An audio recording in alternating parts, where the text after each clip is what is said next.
Chapter 330. Both Qianghua and Yujie ran out hurriedly.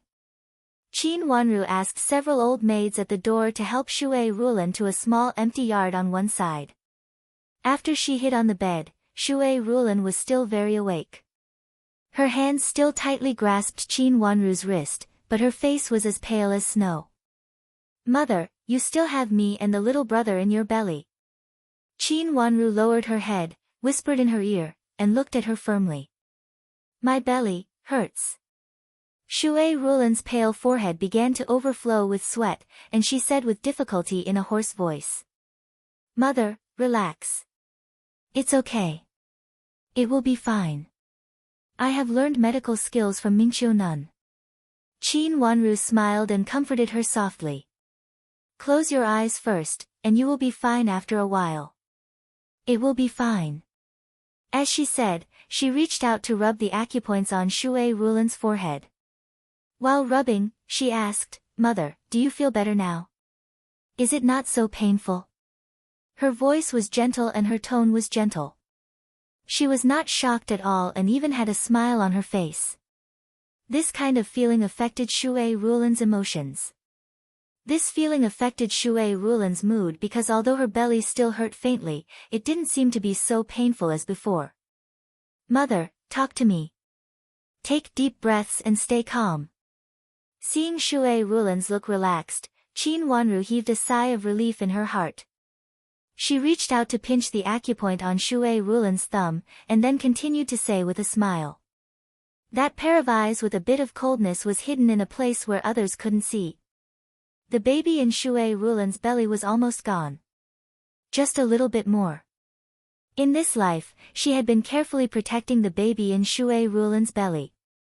She had almost considered all the adverse factors, but she didn't expect that there would be such an accident. Shui Rulan's situation was particularly bad just now, but she didn't dare to show it on her face, for fear of scaring Shui Rulan. At this time, she finally calmed down. The doctor came quickly and soon arrived in the yard. After diagnosing and treating Shui Rulan, he left the medicine for preventing miscarriage that he specially brought. Shui Rulan had calmed down at this time. Qin Wanru asked Qianghua to go back and find an empty bed. After a while, she would take Shui Rulan back to her own yard. As for the medicine left by the doctor, Qin Wanru asked Qianghua to boil it first. After taking the set of needles from Yujie, Qin Wanru carefully performed acupuncture on Shui Rulan.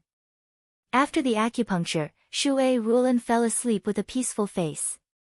Qianghua took some people to carry Shui Rulan back. Qin Wanru followed them all the way to Lufeng courtyard. After waking Shui Rulan up, she asked her to drink a bowl of decocted medicine and then let her rest again. When everything was done, Qin Wanru stood in the corridor and felt that her back was wet with sweat. Shui Rulan was almost killed. Her watery eyes turned to a certain point in the sky, and her eyes became colder and colder. Did her mother notice something? If it was only Qin Yuru, how could she be so distracted and suffer such a big blow all of a sudden? "Second miss, should we inform Madame Dowager and the general?" Qianghua also left, closed the door carefully, and asked in a low voice. Until now, her face was still pale. If Qin Wanru was not here just now, Qianghua might be so panicked that she didn't know how to deal with it. Fortunately, second miss was here. Qianghua looked at Qin Wanru with more gratitude in her eyes. If something really happened to Shui Rulan, none of them, who served her closely, would end up well. Mother has recovered now. Don't disturb father and grandmother. Qin Wanru still looked in the direction of the study. When she sent Shui Rulan here, the conversation in the study was still going on. Grandma and father were still discussing something. Duke Xing's mansion. Rui and Great Elder Princess's mansion. Madame D and Qin Yuru had already used this as their background and were even threatening father. "I'll go back first. Mother is fine now. After she wakes up, she can take a bowl of medicine and then rest slowly every day. She shouldn't work hard these days. If something happens and I'm not here, you can report to me." I'll also come to help mother with acupuncture these days. Qin Wanru ordered. Yes, second miss. Qianghua nodded repeatedly. What happened just now had made her obedient to Qin Wanru. After arranging everything, Qin Wanru went back with Yujie. Along the way, Qin Wanru kept silent. Although the current situation was broken by her, the pair of blood jade bracelets as a token was lost, and Qin Yuru was temporarily locked up, Duke Xing's mansion would not let it go. And Madame D and her daughter would not be peaceful either. Miss, can First Miss really get the support of Duke Xing's mansion and Rui and Great Elder Princess? Rui and Great Elder Princess didn't like First Miss very much last time, right? Yujie followed a few steps in silence and asked confusedly. It's possible. Qin Wanru nodded implicitly. If the truth was not exposed, it was very likely that Rui and Great Elder Princess would think that Qin Yuru was the only daughter of her daughter, Infanta Qinghua. Naturally, she would stand on Qin Yuru's side.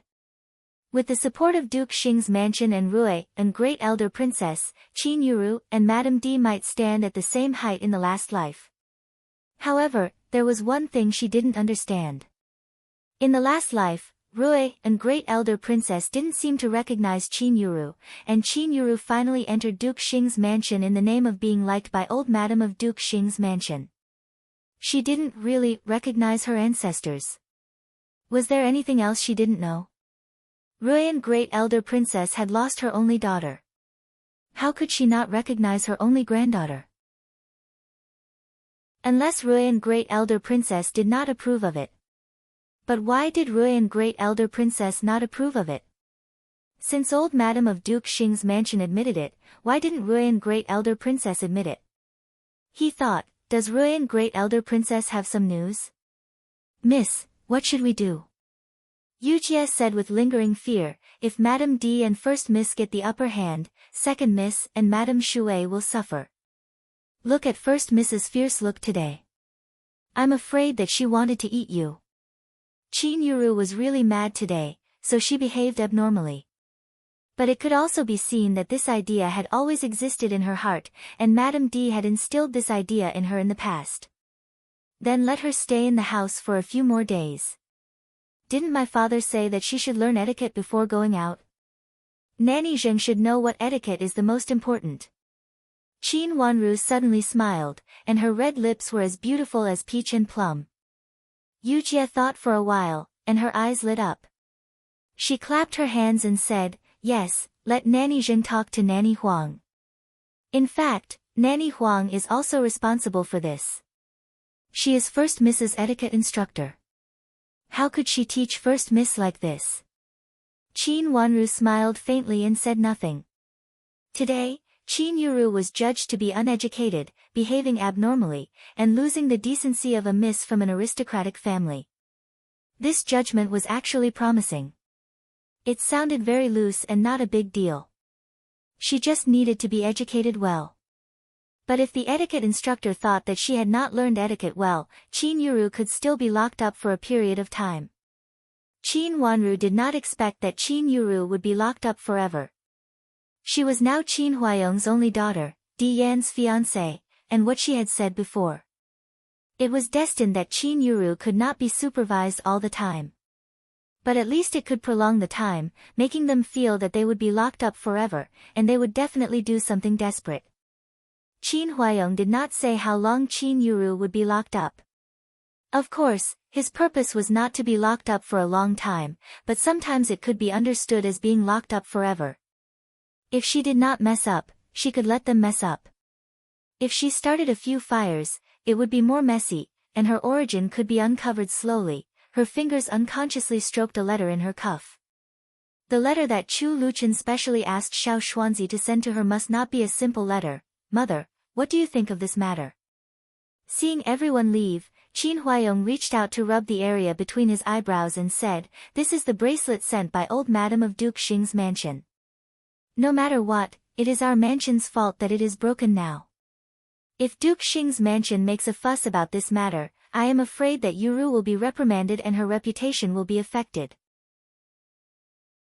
Qin Huayong really had a headache now, so he ignored the strange appearance of Shui Rulan when she went out just now. Madame Dowager picked up the teacup at hand and took a sip.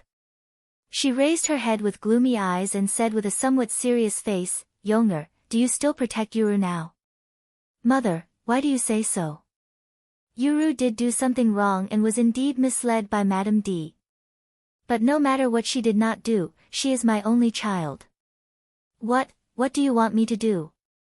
"What's more, now there is Duke Yong's mansion and even Duke Xing's mansion. I can't lock her up for a lifetime, can I?"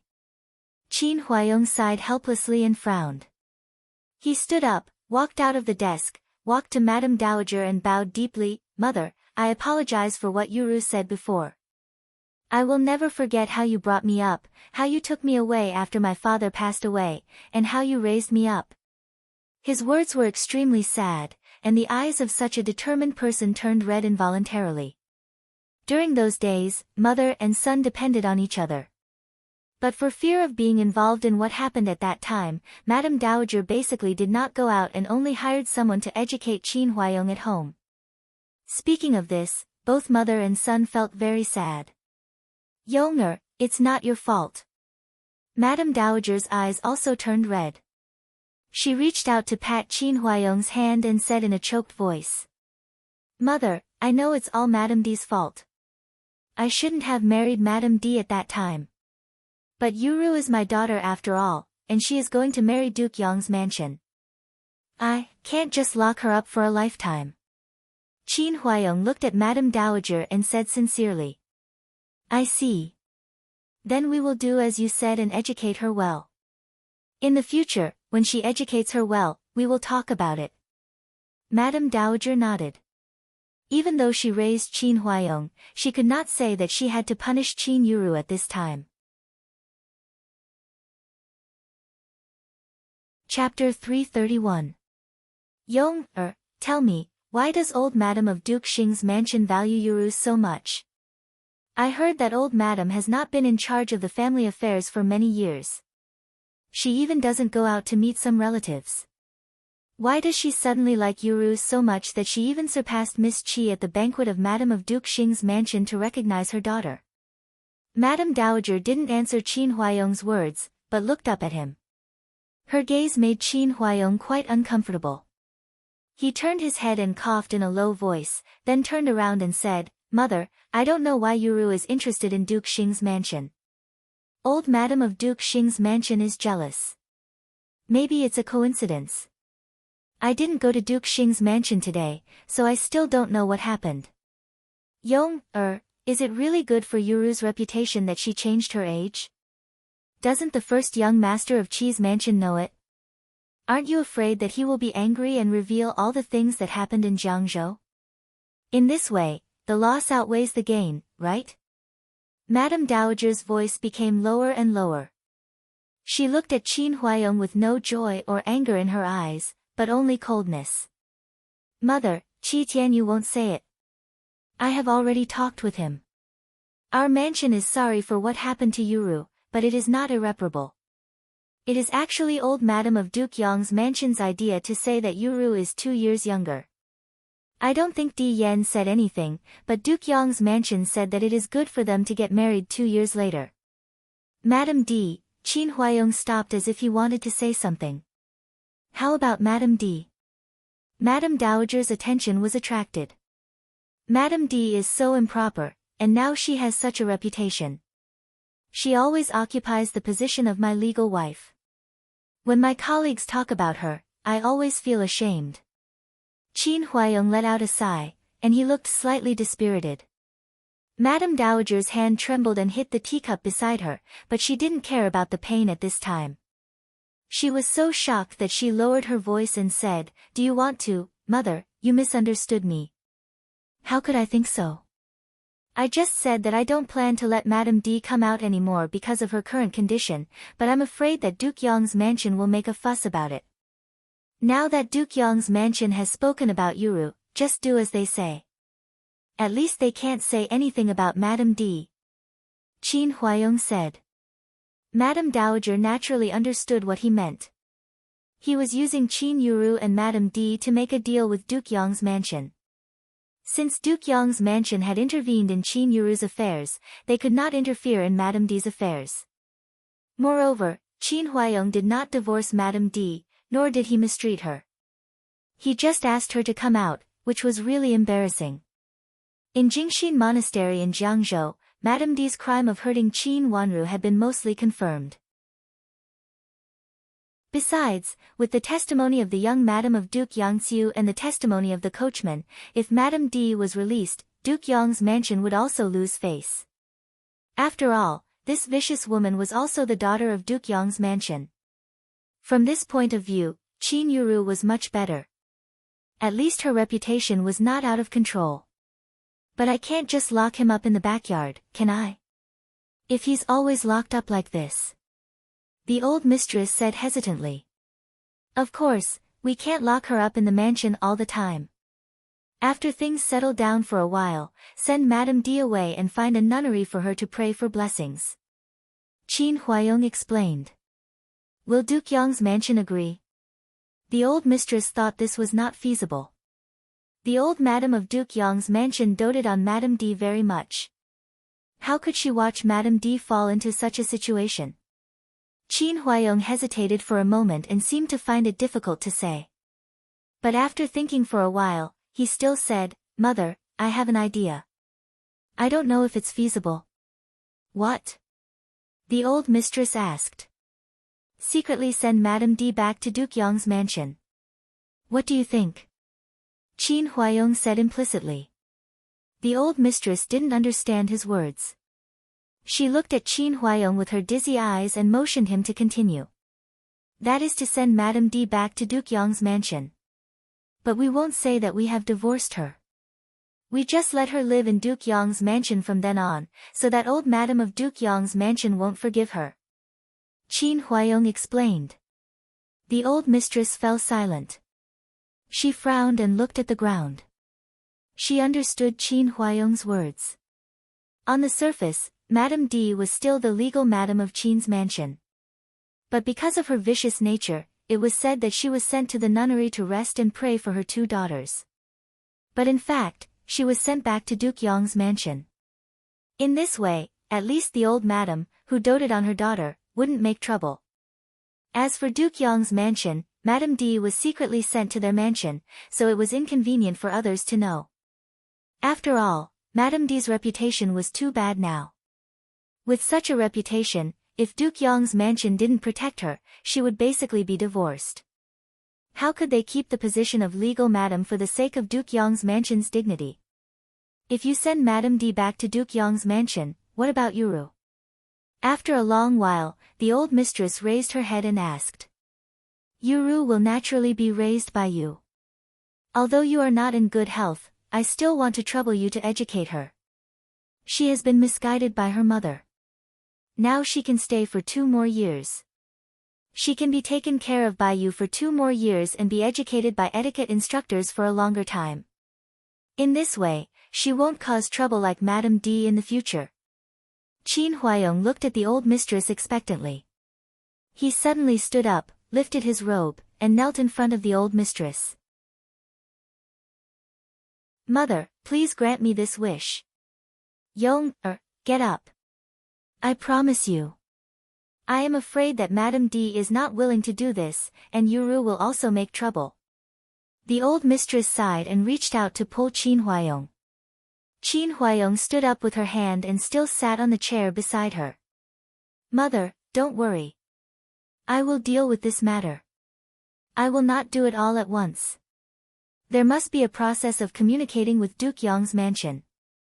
I believe they will think this is very good. As for Yuru, Mother, please take care of her. Yuru is my granddaughter. Of course, I want her to be well. If Madame D is gone, I will take care of her myself if I am healthy. If I am not, I will ask Rulan to take care of her. What do you think? Old Grandma said. She knew her own health well. If it were a few years ago, she would have the energy to manage the affairs of the backyard. Later, when her health became worse and worse, she had to let Madame D take care of the affairs of the backyard. She was also powerless to educate her two granddaughters. When her old illness broke out, she couldn't get up all day, so how could she educate her granddaughters? I'll do as you say, mother. Qin Huayong nodded obediently. What do we do now? Yuru smashed old Madame of Duke Xing's mansion's bracelets. She should tell old Madame of Duke Xing's mansion about it, right? Madame Dowager changed the topic again. Since what happened to Qin Wanru, Madame Dowager did think about asking Qin Huayong to divorce Madame D, but she also knew that it was impossible. Duke Yong's mansion would not stop and would even take Qin Huayong's mansion. Madame D married in the past. Qin Huayong was a descendant of an aristocratic family, so Duke Yong's mansion could completely break off the engagement. Later, it was heard that they did have such an intention, and the marriage was delayed again and again. But at least they didn't break off the engagement in the end. Old Madame of Duke Yong's mansion personally sent Madame D to Madame Dowager. This was also a good deed of Duke Yong's mansion. Although Madame D had a vicious reputation now, and it was okay for Qin Huayong to divorce her, if the matter in the past was mentioned, Qin Huayong would still be said to be ungrateful, and it would even make people doubt Qin Huayong's character. Madame Dowager didn't know much about the affairs of the officialdom, but when Old Master was still alive, he once told Madame Dowager that it didn't matter if a woman in the inner courtyard couldn't help her in the officialdom, but she couldn't drag her down in everything. Now, Madame Dowager also thought that this sentence was applicable to Qin Huayong. This was also the reason why she didn't mention it to Qin Huayong although she wanted to divorce Madame D. She knew Qin Huayong's difficulties, and now Qin Huayong explained it to her, which made her feel very satisfied. This might indeed be the best way to solve this matter. Mother, how about we say that the two sisters accidentally smashed it when they were playing? Qin Huayong glanced at the door and said. There are so many people who saw it, so it's hard to explain. Madame Dowager shook her head and didn't agree. This matter was seen by so many people, and it was quite big, so it was really not easy to explain. Moreover, Qin Wanru said it was really innocent, and Madame Dowager felt that this sentence was too partial to Qin Yuru. Zhuozhua's biological father died to save you. You won't treat Zhuozhua as your biological daughter like Madame D, right? Mother, how could I do this? But in this situation, there must be an explanation. Qin Huayong stood up, walked around in the room with a little annoyance, and frowned tightly. Madame Dowager picked up the jade bracelets on the table and looked at them. Try to find another pair of good jade bracelets. Just say that the pair broken on the street is Yuru's own pair, not the pair of old Madame of Duke Xing's mansion. Can't they see it? Qin Huayong really didn't know much about this kind of women's jewelry. He sat down in surprise, picked up a piece and looked at it. Maybe they can see it, but since this pair of bracelets has been given to Yuru, it is also Yuru's. Even if it is broken, old Madame of Duke Xing's mansion can't say anything. But in public, it is a quarrel, and it is broken, so we have to give old Madame of Duke Xing's mansion an explanation, in case she thinks we don't make her lose face. If it was broken in Qin's mansion, as long as they didn't say it, old Madame of Duke Xing's mansion wouldn't know it, so naturally there was no need to tell her, in case she would be angry. Then let's do it. Qin Huayong thought for a moment, nodded and agreed. I will ask Rulan to do it. Ask her to look around the street when she is free, and buy suitable ones if she sees them. Madame Dowager basically didn't go out, and Qin Wanru was too young, so only Shui Rulan was suitable.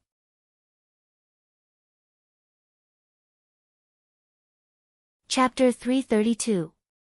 Qin Huayong also frowned tightly.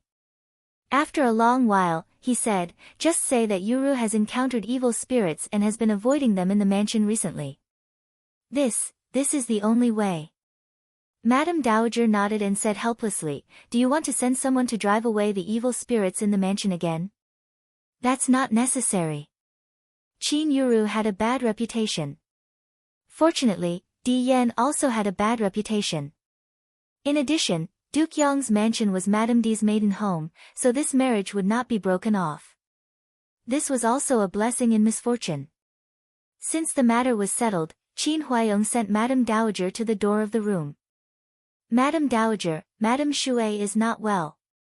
Seeing them coming out, the servant who was guarding the door hurriedly came to report. When did it happen? Madame Dowager's legs softened, and her anxious face immediately changed. Just now, Madame Shui couldn't stand it when she walked out of the courtyard. Later, Second Miss took Madame Shui to the courtyard on the side to have a rest and also invited a doctor to come over.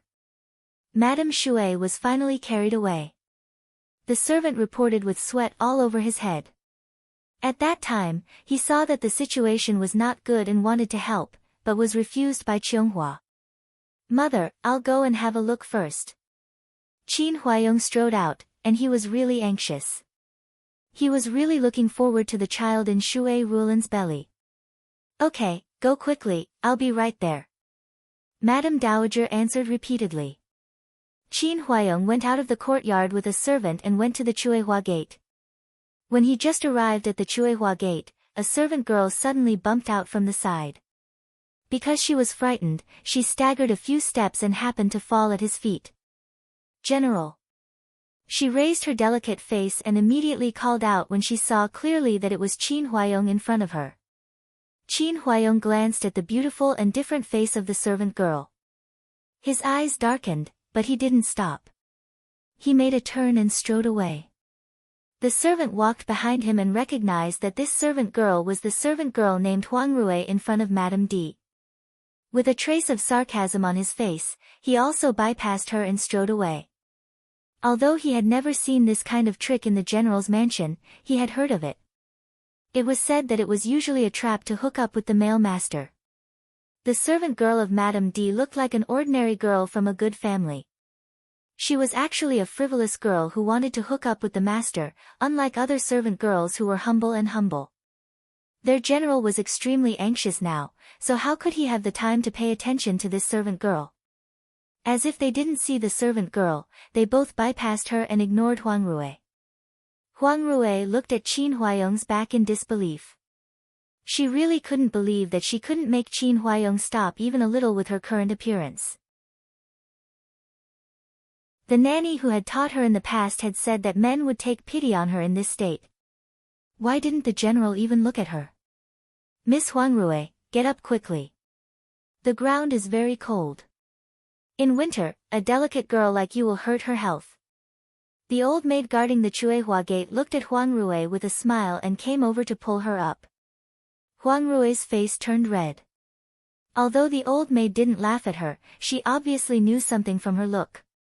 If it was successful, she wouldn't be afraid of what an old maid would say. But now it was not successful, and an old maid saw her make a fool of herself. She was ashamed and angry. She pushed away the old maid's hand, got up by herself, gritted her teeth and was about to leave. Miss Huang Rui, where are you going? Is that the outer court? The old maid reminded her with a smile. Huang Rui realized that she was anxious and went in the wrong direction, so she hurriedly turned back. Miss Huang Rui, do you know why the general is so anxious? The old maid asked with a smile. Huang Rui stopped, adjusted her attitude, turned around, and tried to show a peaceful attitude. Why? Madame Shui is ill. The old maid looked around and lowered her voice. Ill? What illness? Huang Rui's eyes lit up. It's not a serious illness. She is just a little uncomfortable. Every time Madame Shui is uncomfortable, the general is always the most anxious.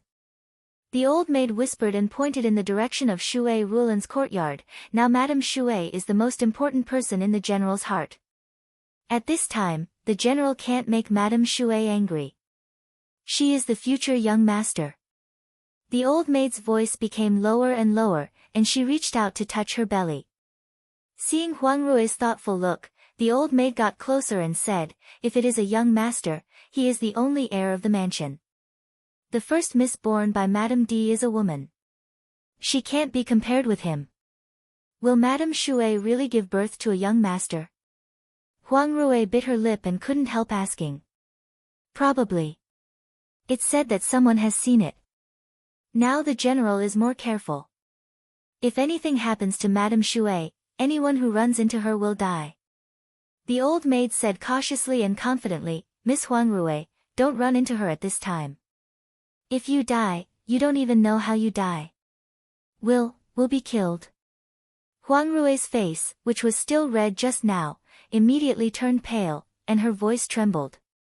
Don't you know that the general has killed many rebels before? The blood was like a river, and the dead people were piled up as big as a mountain. The general is not a gentle civil official in the capital city. At most, he will just beat you a few times or drive you away. The old maid said. I was sent by Duke Yong's mansion. The indenture contract is still in Duke Yong's mansion. Huang Rui's hair stood on end when she heard this, but she still resisted and said. So what? The old maid curled her lips disdainfully. Will Duke Yong's mansion really fight against our general's mansion because of a servant girl? She was just a servant girl. Even if she was not a servant girl of Ningyuan army general's mansion, the slave contract was not in her hands. If her master didn't want to make a big fuss about her, the servant girl's death was not a big deal. Nothing could be done. When our general quelled the rebellion, he was very experienced in interrogating prisoners. He could make people cry for a few days without dying, but there was not a piece of good flesh on their bodies. Speaking of this, the old maid also trembled and looked around guiltily, as if Qin Huayong had sent someone to watch here at this time. Huang Rui felt that the wind was colder today, almost blowing into her bones. Every bone was cold and gloomy, and her lips suddenly became pale. She suddenly regretted. Ningyuan army general was such a homicidal maniac. How could she dare to seduce him? If something really happened, she might not even have a corpse, let alone her life. She seemed to see the scene that Qin Huayong stabbed her with a sharp dagger dripping with blood. Such a scene made her legs weak, and she fell to the ground with a plop. This time she really fell down, not the scene that she deliberately rushed over at the right time and fell in front of Qin Huayong in a delicate way. Miss Huang Rui, what's wrong with you? Get up quickly. Is it because of the cold weather that your feet are numb? A girl like you, who is so beautiful, is not destined to be a servant girl. You should find a good master. No young master will like you when he sees you like this. The old maid came over enthusiastically and wanted to help her up again. Huang Rui's lips were trembling, and she couldn't say a word. Fortunately, the old maid was strong enough. She half supported and half carried her up, patted the corner of her dirty clothes, and murmured, "A man like Child D is the most tender to women. I heard that the child even fought with other childs from aristocratic families for a girl from a brothel. Our mansion didn't say anything, and even secretly took the girl in." These words didn't seem to be said to Huang Rui, but they directly fell into the bottom of Huang Rui's heart, as if something had taken root in her heart, which originally had some thoughts, making her feel a little warm in the winter. With a flash of inspiration, she immediately stopped trembling. The heir of Duke Yong now seemed to be the only one who could help her solve the situation. Since the heir of Duke Yong was tender to women, and he could fight with his family for a girl, and even let his family accept a girl from a brothel, then her problem was not a problem at all.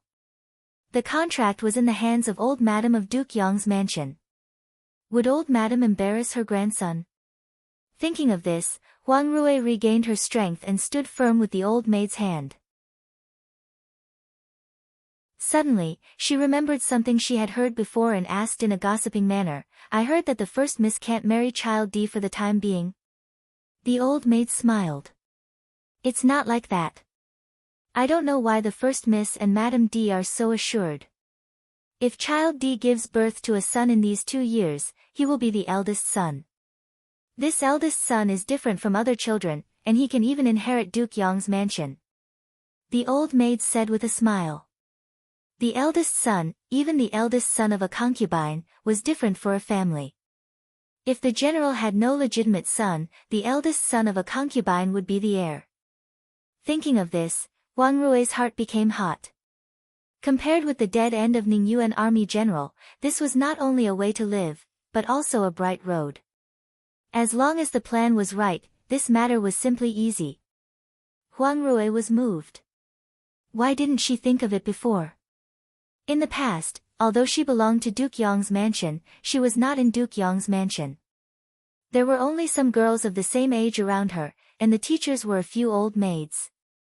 She didn't even see a man around her. Now the opportunity was so good, and she was in Ningyuan Army General's mansion. No one was prepared to meet the heir of Duke Yong's mansion. I'll go back to take care of Madam first. Fearing that the old maid would find that there was something wrong with her expression, Huang Rui hurriedly said. She also bowed to the old maid politely, thanked her for helping her just now, and then left gracefully. Looking at the back of Huang Rui going away, the old maid smiled so brightly that the wrinkles on her face almost bloomed. The thing that Nanny Yu told her was finally done. She had long told her to keep an eye on this servant girl named Huang Rui. Now she rushed out by herself, which was just right.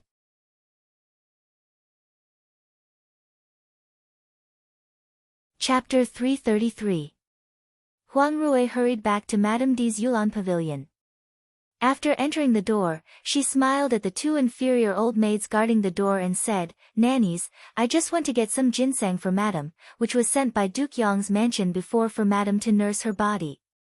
As she said, she handed over a ginseng in her hand and a purse. The two old maids snorted coldly, and one of them took her purse and said, "Go in, Madam is waiting to use it." "Thank you, Nanny," Huang Rui said and turned into the yard. Under the porch of the courtyard, Hongye was standing under the porch. Seeing her coming in, she hurriedly waved to her. Huang Rui walked over quietly. "Nanny Zhou is talking with Madam inside. You go in later," Hongye whispered. "Okay." Huang Rui nodded. When Nanny Zhou and Madam talked, Nanny Zhou didn't want them to hear. Last time, they just stood a little closer, and then they were interrogated by Nanny Zhou as if they were two thieves. Later, Madame D even interrogated them again and scolded them to stay away from them. Therefore, Huang Rui didn't dare to go over at this time. Looking at the closed door, she knew that Madame and Nanny Zhou must be discussing something again. "How is the first miss today?" Hongye lowered her voice and asked. "She was locked up. I heard that she beat and scolded second miss on the street, and many people saw it." Huang Rui smiled bitterly and felt very helpless. Although she was a servant girl, she also knew that this kind of thing couldn't be done. Beating and scolding her own younger sister on the street, even if she beat and scolded her own servant girl, would also lose her reputation. What was the first miss thinking? But suddenly she felt happy. Since the first miss was so stupid, she would have more profits in the future. Previously, she stood on Madame's side and felt that the first miss was extremely stupid. Now thinking about it, she suddenly felt that it was a good thing. Suddenly, a smile appeared on her face. Seeing her sudden smile, Hongye was stunned. "Why do you still dare to smile?" "I didn't smile." "You saw it wrong." Huang Rui hurriedly calmed down and explained. "Did I see it wrong?" Hongye looked at her face suspiciously. At this time, Huang Rui's face was full of worry. She really thought that her eyes were dazzled, so she warned her, "You have to be careful. If Madame sees you like this, I'm afraid that you will be punished." Madame D had scolded Huang Rui many times and even slapped and kicked her because Huang Rui failed to hook Qin Huayong before. Thinking of this, Huang Rui's eyes showed a trace of hatred. "Huang Rui. Don't worry, I won't. First miss has been grounded by the general, so I'm afraid she won't be able to sneak in to see Madame again. Now that she's in this state, how can she have a way out?" Huang Rui sighed. Her words made Hongye speechless.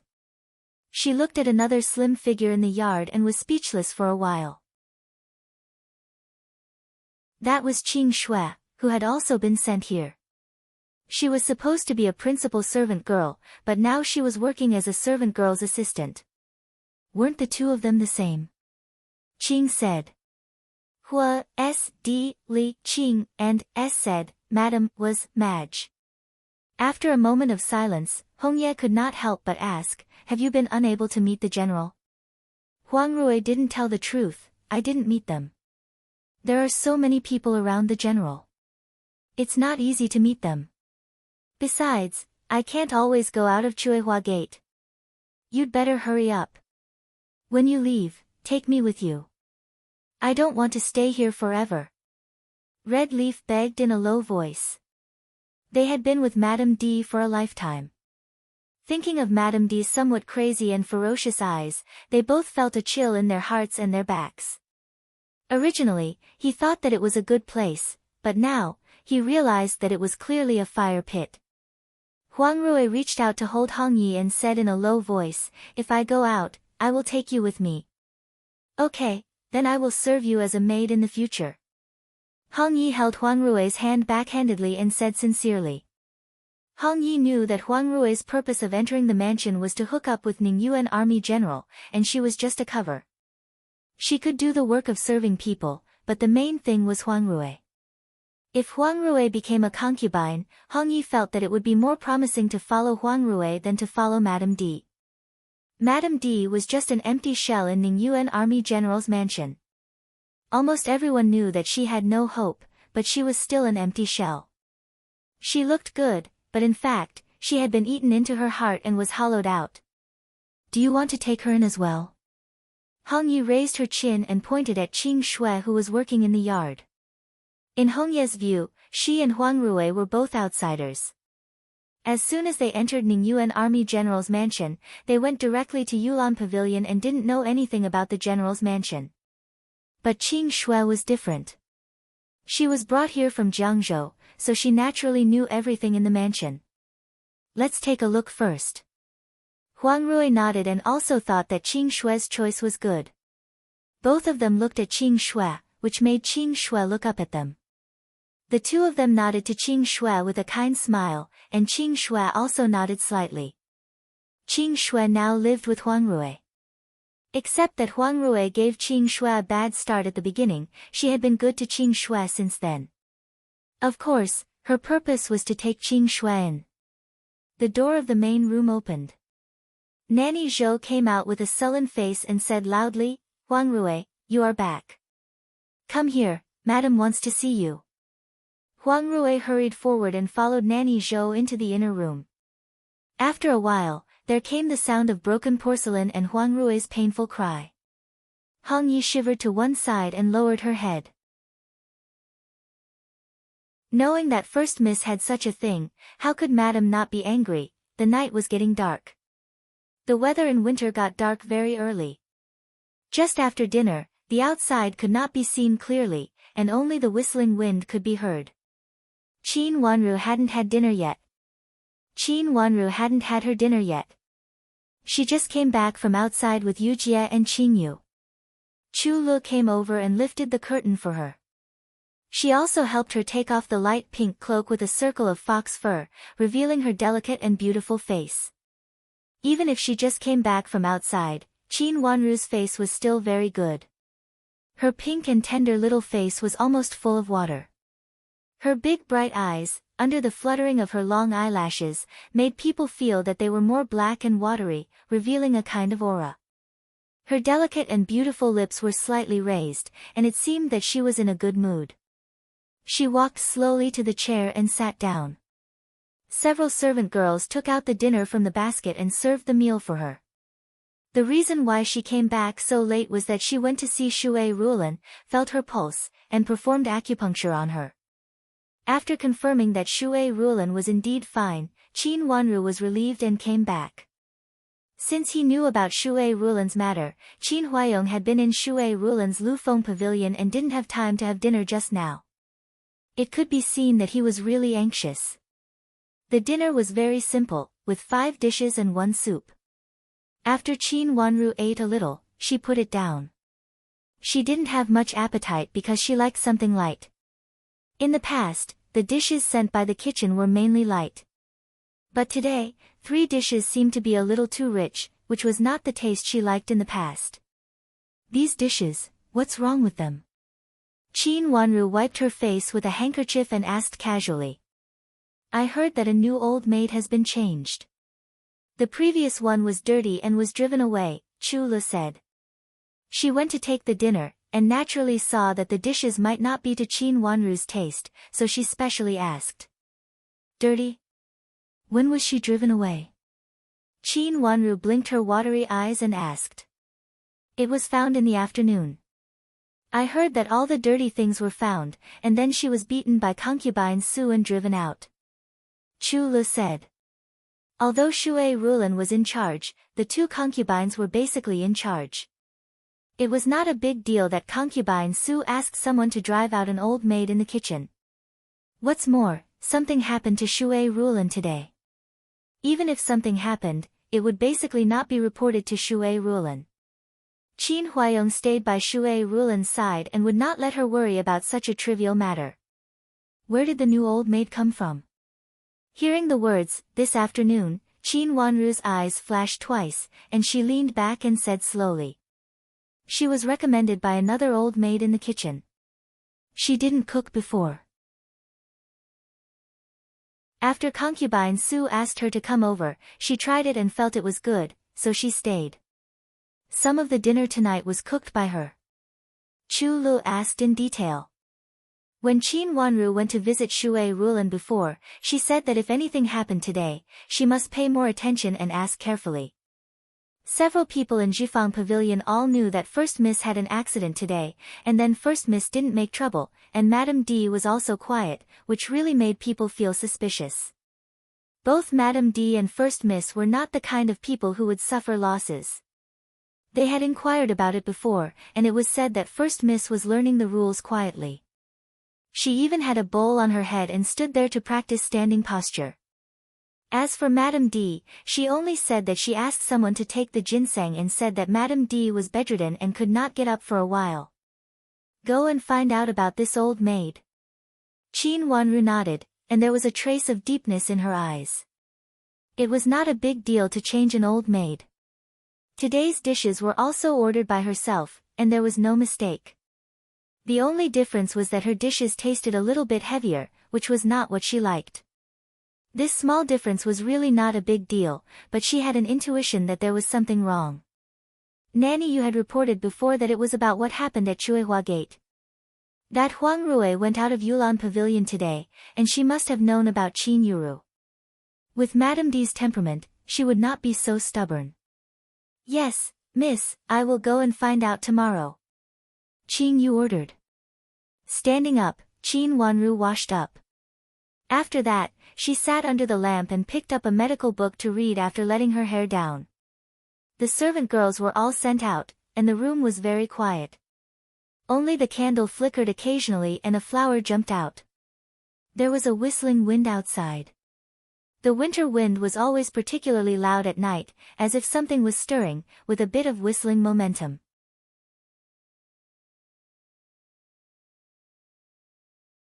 Chapter 334.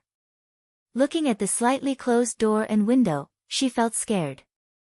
She remembered that the window was closed before. Walking to the window, she reached out to close the slightly closed door and window. Looking at the window and out of the window, she found nothing. Then she went back to her bed.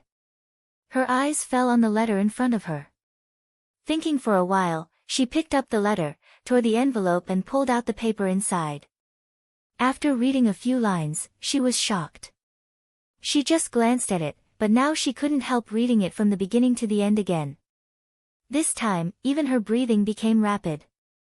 Chu Li's father really came to the capital city. What she saw that day was right. The man was Chu Li's father.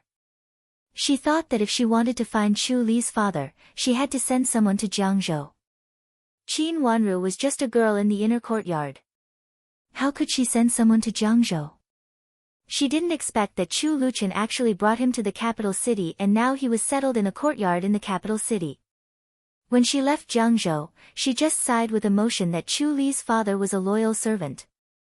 In order to find his former master, he even sold his daughters as slaves, just to go to different mansions to find a trace of his former master. When she came to the capital city and slowly turned over some old things, she felt that it had something to do with her. Chu Li's father was obviously the person she was looking for. However, she had no one to use and no material resources to find him in Jiangzhou. She originally thought that after a period of time, she asked Chu Lu to write a letter and find a way to send it to Qi Baiyu. Then she asked him to find a way to send the letter to Jiangzhou and ask someone to find him. Compared with her, Qi Baiyu was more familiar with Jiangzhou than her, and some old people stayed in Jiangzhou. She didn't expect that Chu Luchen had already brought Chu Li's father to the capital city. She took a deep breath, and a trace of sadness flashed in her eyes. With Chu Li's father, she could be clearer about some things instead of relying on her own guesses. In order to solve the trap set by Madame of Duke Xing and Madame Di, she had to restore her identity. The biggest problem was that no one could prove her identity. Now she had the first witness. Qin Wanru got up very late the next day. She didn't sleep well last night. All kinds of nightmares intertwined. She saw the stairs stained with blood in her previous life. She saw herself being slapped by Qin Yuru fiercely.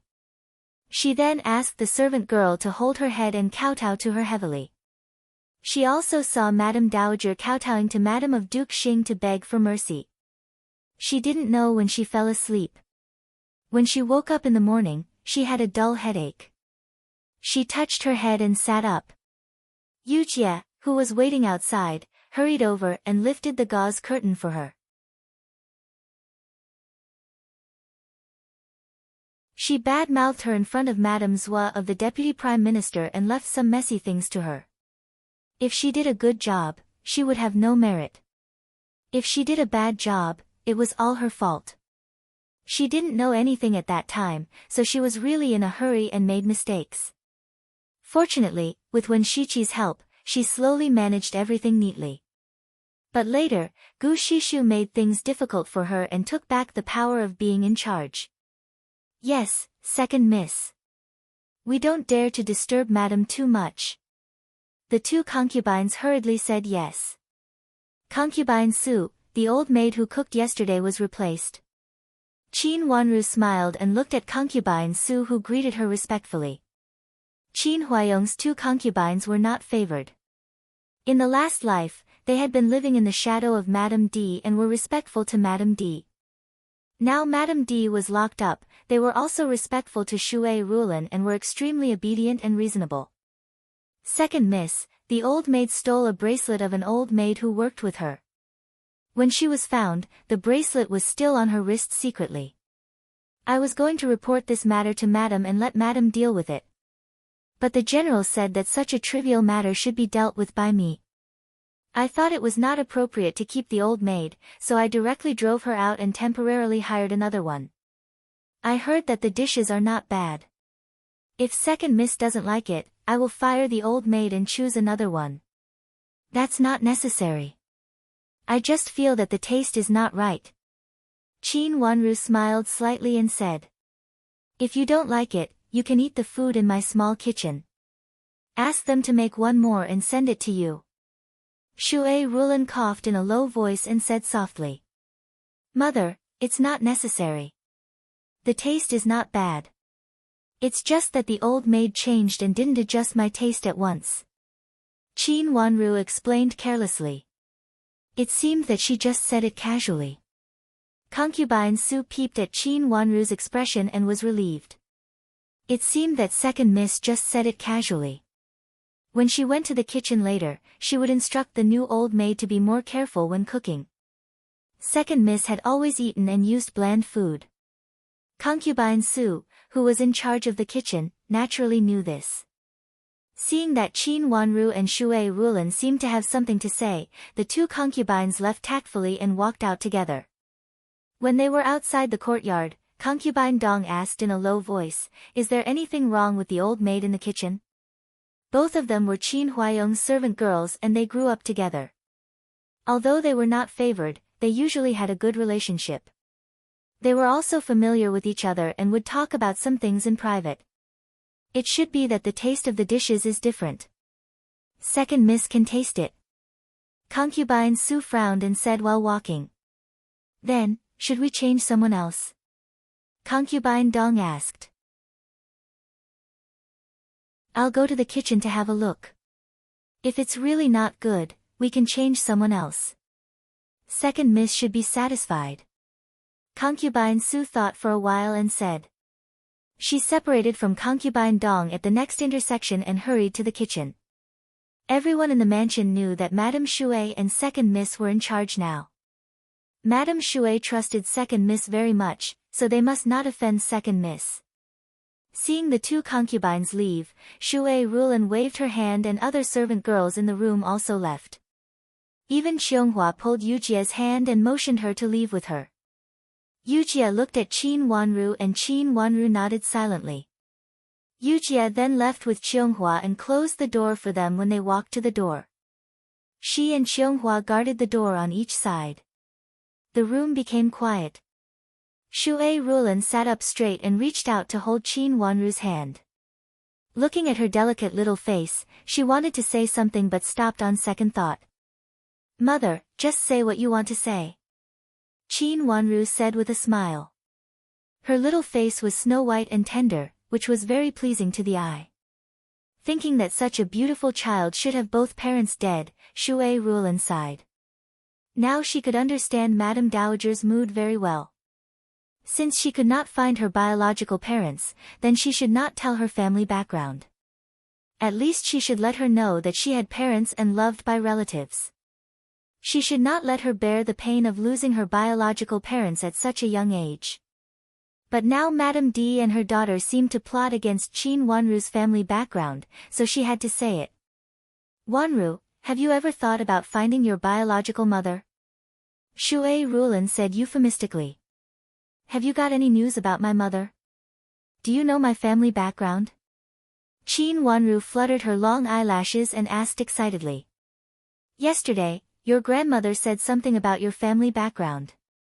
Shui Rulan didn't know whether what she said was right or wrong, so she became more and more hesitant. Mother, tell me, who are my biological parents and why did they leave me in the Qin's mansion? How could they be so cruel, to leave me alone? Qin Wanru's voice unconsciously trembled and even cracked. Although these were all planned by her and she pushed them step by step, how could she not be excited when she could hear what happened at that time? But how could he not be excited when he heard what had happened in the past? He involuntarily grabbed Shui Rulan's hand, and a deep red color appeared at the corner of his eyes.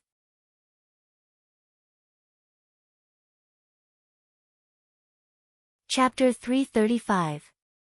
Wanru, even if you don't have biological parents, I am still your mother. Shui Rulan paused and repeated with a serious face. Mother, I know. Qin Wanru's long eyelashes fluttered twice, covering the excitement at the bottom of her eyes, and then she slowly closed her eyes. When she opened her eyes again, she was calm. Mother, tell me. Seeing that she finally calmed down, Shui Rulan breathed a sigh of relief, took her hand, and told her what Madame Dowager had told her in an orderly manner. Qin Wanru held Shui Rulan's hand very calmly. After the excitement, her brain worked very fast. After confirming the conjectures in her heart with Shui Rulan's words one by one, she immediately understood some things that she couldn't figure out. Under her long eyes, her eyes were deep, as if there were huge waves in the deep sea that couldn't be seen clearly. After telling the cause and effect, Shui Rulan sighed softly and slightly tightened her hand. Wanru, no matter what happens in the future, you still have me and Grandma. Mother, I know. Qin Wanru raised her watery eyes and looked at Shui Rulan deeply. She knew that Shui Rulan was sincere and always knew that Shui Rulan was on her side. Although she was weak, she was very reasonable. However, she was not blindly weak. She was very firm when she stood on her side in the study and openly raised an objection in front of her grandma and father. Don't blame your grandma. She is also afraid that no one will come to admit it after you know it, and you will be sad in vain. It is better to let you know nothing. Your grandma really wants to raise you as the daughter of Qin's mansion, but now. Shui Rulan was very helpless. This matter was not something that Madame Dowager could cover up even if she wanted to. Madame Dowager asked her to investigate it before, so Shui Rulan asked Xianghua to go out and inquire about Duke Xing's mansion. The result of the inquiry was that the former heir of Duke Xing's mansion died outside, and it was said that it was a rebellion. The former heir of Duke Xing's mansion secretly left with Infanta Qinghua because of the conflict between his wife and old madam. It seemed that they went to the army incognito. When Infanta Qinghua came back, she was already in a daze and only murmured the name of the former heir of Duke Xing's mansion. It seemed that she was scared silly. Everyone guessed that she and the former heir of Duke Xing's mansion were lost in the chaos. She was guarded by several servant girls, but in the end, these servant girls were all dead, and only she was alive. She should have seen the tragedy of several servant girls being killed and was scared silly. At that time, she was pregnant. Not long after she was brought back to Duke Xing's mansion, she gave birth to the current master Hao and died. No one knew what had happened at that time, let alone whether the former heir of Duke Xing's mansion was alive or not. But after so many years of no news, everyone had been sure that the former heir of Duke Xing had already died. Wanru, your big sister deliberately said that she was young. I asked Xianghua to investigate it. When she was born, it was the time when the former heir of Duke Xing and Infanta Qinghua left. If they had children at that time, they were about the same age. But if it is your age, it is also within the range. Shui Rulan analyzed for Qin Wanru. Everyone said that Infanta Qinghua also gave birth to a daughter with the former heir of Duke Xing, but this daughter was also lost in the chaos. All these almost match with you. Your grandmother also said that your parents were not ordinary people at first sight.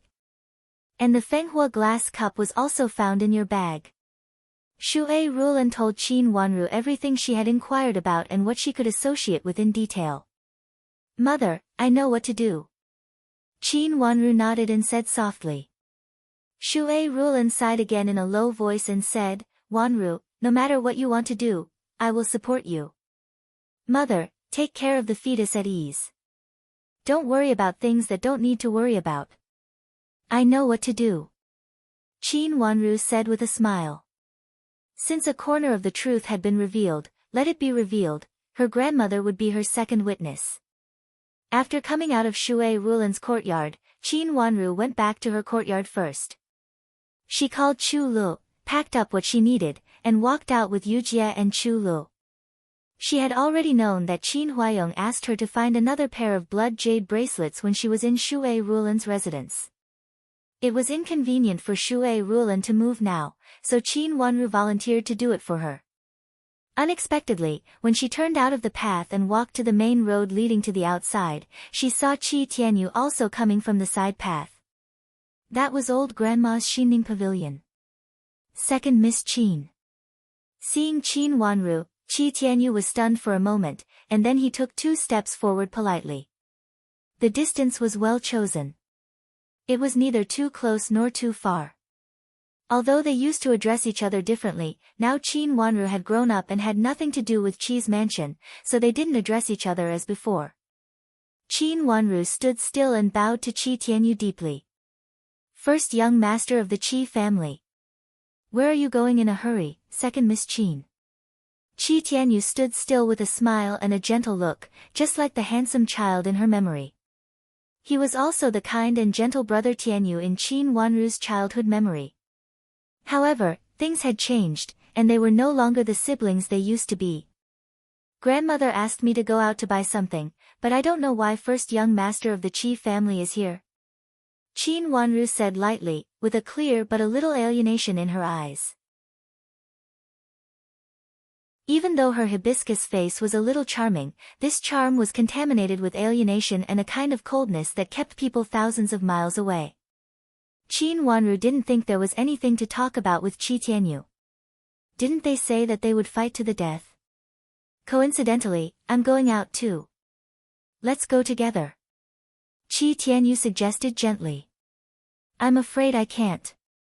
I suddenly remembered that my mother asked me to visit her again before I went out. She told me to buy something. Qin Wanru smiled. Her words were very polite, but the meaning of her words was also very clear. She was not willing to go with Qi Tianyu. This excuse could be said to be simple and rude, and it was a careless reason. Since second Miss Qin has something to do, I won't bother you. Qi Tianyu didn't insist. He just smiled politely. Then he waved his robe and walked forward. Qin Wanru stopped and narrowed her eyes. She looked at Qi Tianyu's back thoughtfully. She felt there was something mysterious about it, but she couldn't figure out why. Some of the rumors about Qin Yuru were related to Qi Tianyu. It was not good for Qi Tianyu to visit her at this time. In the past, Qi Tianyu should have avoided this topic. Why didn't he do so today? Miss, is first young master of the Qi family expressing goodwill to you? Why does he think that you will forgive him if he shows goodwill to you? Yu Jie said angrily. Although she didn't see the farce with her own eyes, she had heard all kinds of rumors. She didn't like Qi Tianyu at all. When Qi Tianyu came over, she deliberately stood beside Qin Wanru and looked at Qi Tianyu unkindly. Qi Tianyu had left. Of course, Qin Wanru wouldn't go to Shui Rulan's yard on purpose. She moved slightly and continued to walk out. When you come back, ask Nanny Duan why he came here. Qi Tianyu shouldn't come at this time, and he wouldn't come. Yes, I will see Nanny Duan when I come back. Yu Jie nodded. Because Qi Tianyu was in front, Qin Wanru deliberately slowed down. She went out of Chuehua Gate to the yard where the carriage was parked. As expected, she didn't meet Qi Tianyu along the way. After getting on the carriage, it went all the way out of Qin's mansion. Instead of going directly to the address given by Chu Luchen, she went to Butterfly Clothing Shop first. When she arrived at the door of Butterfly Clothing Shop, she found that it was very prosperous with people coming and going, which was completely different from the situation of the old shop that she had bought before. The carriage stopped in the alley on the side. Qin Wanru got off the carriage with Chu Lu and Yu Jie. As soon as they entered the shop, the sharp-eyed Nanny Dong saw them. She immediately apologized to a miss who was talking, came to Qin Wanru, and led her into the shopkeeper's room inside. After asking the shopkeeper to serve tea, the shopkeeper left. Nanny Dong, business seems to be very good. Qin Wanru said with a smile. It is indeed not bad. Ever since young lady entered the palace wearing the clothes, many young ladies from aristocratic families have come to order clothes similar to young ladies. This subordinate has already prepared them long ago, but there are too many people coming, so we didn't have much stock. Now we are rushing to restock. Nanny Dong smiled with her eyes narrowed. The business was better than she had imagined. Now there are already shops on the street that have copied it, right? Qin Wanru asked. Second miss, you are right. Many shops have seen that we put a gauze coat on the outside, so they all made clothes like this. Fortunately, we have not only this way of matching clothes, but also some chic toggle and loop buttons and embroidery. So, they didn't copy all of them. Nanny Dong nodded and admired Qin Wanru more and more. Before second miss went out, she already knew what was going on in the world. Originally, she wanted to report these aspects to second miss, but she didn't expect that second miss had already prepared and knew it clearly. Even if there are shops that make such ready-made clothes, it doesn't matter. The brand of our shop has been publicized. From now on, we will mainly feature exquisite toggle and loop buttons and embroidery. From time to time, we need to change some different plans, and we can also sew according to Mrs.'s own ideas. Qin Wanru picked up the tea at hand, took a sip, and said after thinking for a while. I also think so. I originally wanted to ask second Mississippi. Since second miss also thinks so, I will do as you say. But there is one thing I want to discuss with you. Speaking of this, Nanny Dong hesitated. In fact, she was not sure about this matter. Although she had inquired about it in advance, she always felt that there might be something she didn't know. What's the matter? Qin Wanru raised her eyebrows slightly, and she could see that Nanny Dong was really embarrassed. Someone wants to invest in our shop. Second miss, do you think it is appropriate? Nanny Dong's eyes were very bright, and it could be seen that she was very interested in this matter. Butterfly Clothing Shop's business was very good now. What it lacked was that Qin Wanru didn't have so much capital to invest. If there was a large capital investment, it would definitely be the greatest benefit for the whole shop. Someone? Who? Qin Wanru asked calmly and slightly lowered her eyebrows. Who was so well informed?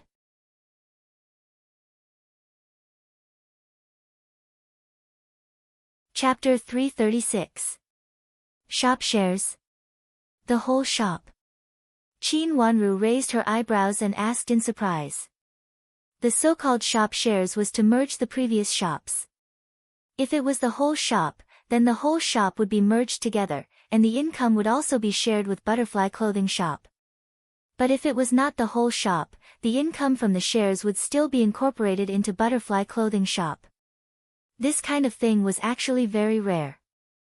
Even if it was possible to buy shares with shops, all of them were large shops with good income.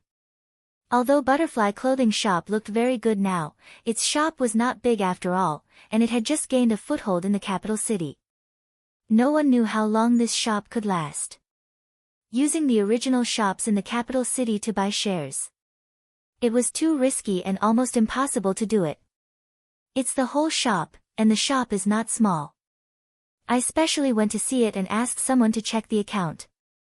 I found that there is also a profit on the account, and the annual income is good. Madame Dong said with a smile. What shop? Qin Wanru was not so optimistic. She had an intuition that there was something wrong, so she asked immediately.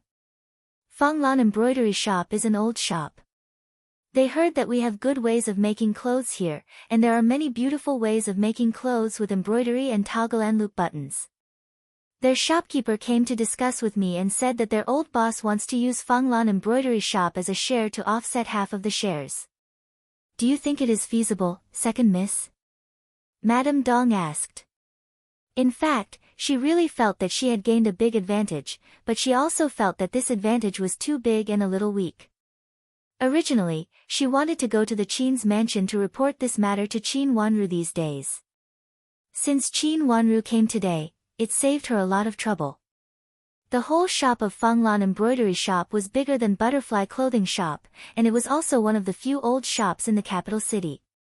Even so, they were still willing to use this shop to offset half of the shares of Butterfly Clothing Shop. Speaking of this, Butterfly Clothing Shop had gained a big advantage. Fanglan Embroidery Shop. Qin Wanru raised her watery eyes, blinked her eyelashes twice, and looked at Madame Dong almost unbelievably. Yes, it's Fanglan Embroidery Shop. It's just 2 streets in front of us. In fact, it's not too far away. If second miss is interested, I can accompany you to have a look. We can sneak over and see the operation of that shop, the customers coming and going, and the ready-made clothes samples from their shop in the past. Madame Dong said and was about to stand up. This kind of thing could not be explained clearly. She had to see it with her own eyes. Madame Dong thought that it was better to take second miss to have a look. No need. Qin Wanru waved her hand and motioned her to sit down. Then she said slowly, you don't have to go. I know this embroidery room. I have been there before. Her watery eyes were so deep that the bottom could hardly be seen. She sneered in her heart. What a coincidence. I actually met Fanglan Embroidery Shop again. I was looking for this embroidery shop, but I didn't expect it to take the initiative to bump into me. What a coincidence. What a coincidence. Really? That's great, second Mississippi. What do you think? Madame Dong said excitedly. Since second miss had already seen it, she must know that the shop's business was excellent. Madame Dong really hoped to expand the shop. If the 2 families shared shares, it would be very good for Butterfly Clothing Shop. She was new here, so she didn't know the length of the business. The current prosperity didn't mean that it would last long. With Fanglan Embroidery Shop as a guarantee, Madame Dong felt that at least the source of customers was guaranteed, and there would be no shortage of funds. The business was so good, and the shop had been established in the capital city for so long. How could there be a shortage of funds? Have you found out who their boss is? Qin Wanru said softly, with her watery eyes. Well, they didn't say. They only said that their boss is also a powerful aristocratic family in the capital city. But before the two families officially become shareholders, they don't intend to say the name of their boss. Madame Dong said awkwardly. There were many such things in the capital city. Many aristocratic families didn't want others to know which shops belonged to them. Just like Qin Wanru's butterfly clothing shop, only Madame Dong showed up. As the boss, Qin Wanru never showed up to talk business directly with others. Of course, she also told Madame Dong not to tell others about it. Find a way to find out more about their boss from their shopkeeper. Just say that it's my idea. I want to know more about their background. Otherwise, I'm afraid I can't talk about it. Qin Wanru said with a smile. Delay it first. Madame Dong understood what Qin Wanru meant and asked. Yes, delay it first and see the situation. We just arrived in the capital city, so we don't know many things. Many shops have been here for a long time. Why did this shop directly find a new shop like ours, which has just entered the capital city? With their background, it's not a problem to even buy a stake in a prosperous old shop. Qin Wanru said slowly. These words shocked Madame Dong's vision and made her feel more and more cold. Suddenly, she found that she had thought too well before. She was attracted by the bright future described by the shopkeeper of the shop, and she actually forgot many suspicious things. She shivered and broke out in a cold sweat. Second miss, don't worry. I will do my best to find out about this shop. No matter how deeply the boss of their shop hides, I will dig it out. Thinking of it now, Madame Dong still had a lingering fear. The condition was so worrisome that even a cautious person like her was tempted. She even lobbied the second miss for it. If the second miss really agreed just now, it might really be a disaster. If one thing was suspicious, everything would be suspicious. The more Madame Dong thought about Fanglan embroidery shop, the more suspicious she became. Seeing that Madame Dong had understood, Qin Wanru asked about the shop's work with a smile. Then she refused Madame Dong's offer to send her out and walked out with two servant girls. She didn't want others to find out that this shop was hers. Madame Dong appeared in the shop after Qin Wanru left and walked to the miss who had been talking with her. Is the miss just now the second miss of Ningyuan Army General's mansion? The miss who had been talking with her asked curiously. Yes, the second Miss Qin ordered clothes here before, so I just came to ask, Madame Dong said with a smile. I heard that it was because the second Miss Qin wore the clothes here in the palace that the misses of aristocratic families in the capital rushed to order clothes here. I thought that the second Miss Qin was a beauty, but now it seems that she is just as so. The beautiful miss raised the corner of her mouth. Although her smile was gentle, her words were a little unpleasant. A trace of displeasure flashed in Madame Dong's eyes, but it was immediately hidden behind a smile. I dare not accept Miss Shu's words. Miss Shu, you'd better look at this cloth. I don't know if this pattern is worthy of your taste. As Madame Dong spoke, she pointed to a shop assistant at a piece of material placed on the top of the counter. It was beautifully packaged and placed in a box. At first glance, it looked gorgeous and bright. But if you looked closely, you would find that the color was mainly white and lotus. It was gorgeous and elegant. It was exactly the kind of thing that the young ladies in the capital city who were low-key on the surface but actually wanted to stand out liked the most. Madame Dong's eyes were very sharp. At a glance, she had already seen the characteristics of the Mrs. dress. Miss Shu's eyes fell on the brocade, and her eyes lit up. It could be seen that she liked it very much, but she pretended not to care so much. She nodded slightly and said, "Take this one. Remember to design the toggle and loop buttons and embroidery patterns according to my own design." "Yes, Miss Shu. Don't worry. I will do it according to your idea," Madame Dong said with a smile. Miss Shu was quite satisfied with Madame Dong's company all the way. She nodded at once, turned around and left with her servant girl. Qin Wanru did not know that someone had recognized her. At this moment, she was in the carriage. After a few turns, the carriage arrived at the door of a relatively remote courtyard. Yujie recognized the number on the door. It was indeed her, so she went to knock on the door. After a long while, footsteps came from inside the door, followed by a man's low voice. "Who is it?" Hearing this familiar voice, Chu Li's eyes turned red. She rushed to the door and said loudly, "Father, I'm Chu Lu. I'm here to see you." There seemed to be a moment of silence inside the door, and then there was a hurried sound of the door opening. The door opened with a "hua" sound. Chu Li's father stood at the door with an excited expression. But then he turned his eyes to Yujie, and his eyes became sharp. "Father. Our second miss is in the carriage." Chu Lu hurriedly explained after a salute. "Miss is here." Chu Li's father was stunned at first, and then he was overjoyed. He even had a feeling of crying with joy. He stepped aside and respectfully wiped the corners of his eyes. Yujie turned back to help Qin Wanru get off the carriage. They walked through the door. After everyone entered the door, Chu Li's father looked around vigilantly and closed the door. When Qin Wanru sat down in the main room, Chu Li's father had entered the door. He knelt in front of Qin Wanru with a plop sound and said, "Miss, I am the servant of the heir of Duke." Speaking of this, his voice was choked with sobs, and he could not even finish his words. Seeing her father kneeling down, Chu Lu also knelt behind him. "You, get up." Qin Wanru sighed and reached out to help him up. "Miss, I finally found you. It's just that I'm stupid. I have been in Jiangzhou for so many years, but I didn't find out your real identity. I deserve to die." Chu Li's father did not get up directly, still kneeling and crying. "It's not your fault. Get up and sit down first. I have something to ask you." Qin Wanru said softly, while letting Chu Lu help her father up.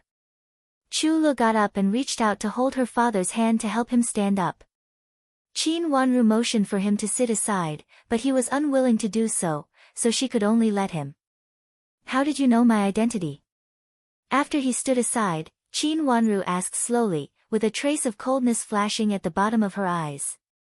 "Since Miss left, the news that Miss is not the biological daughter of Ningyuan Army General has spread. Some conjectures about Miss's parentage have also been faintly spread from the mouths of some people. Only then did I notice Mississippi. Later, I secretly inquired about some former subordinates of Ningyuan Army General and found that Miss is the one I'm looking for. You are the daughter of the heir of Duke and Infanta. When I was about to enter the capital city, you suddenly sent someone to find me.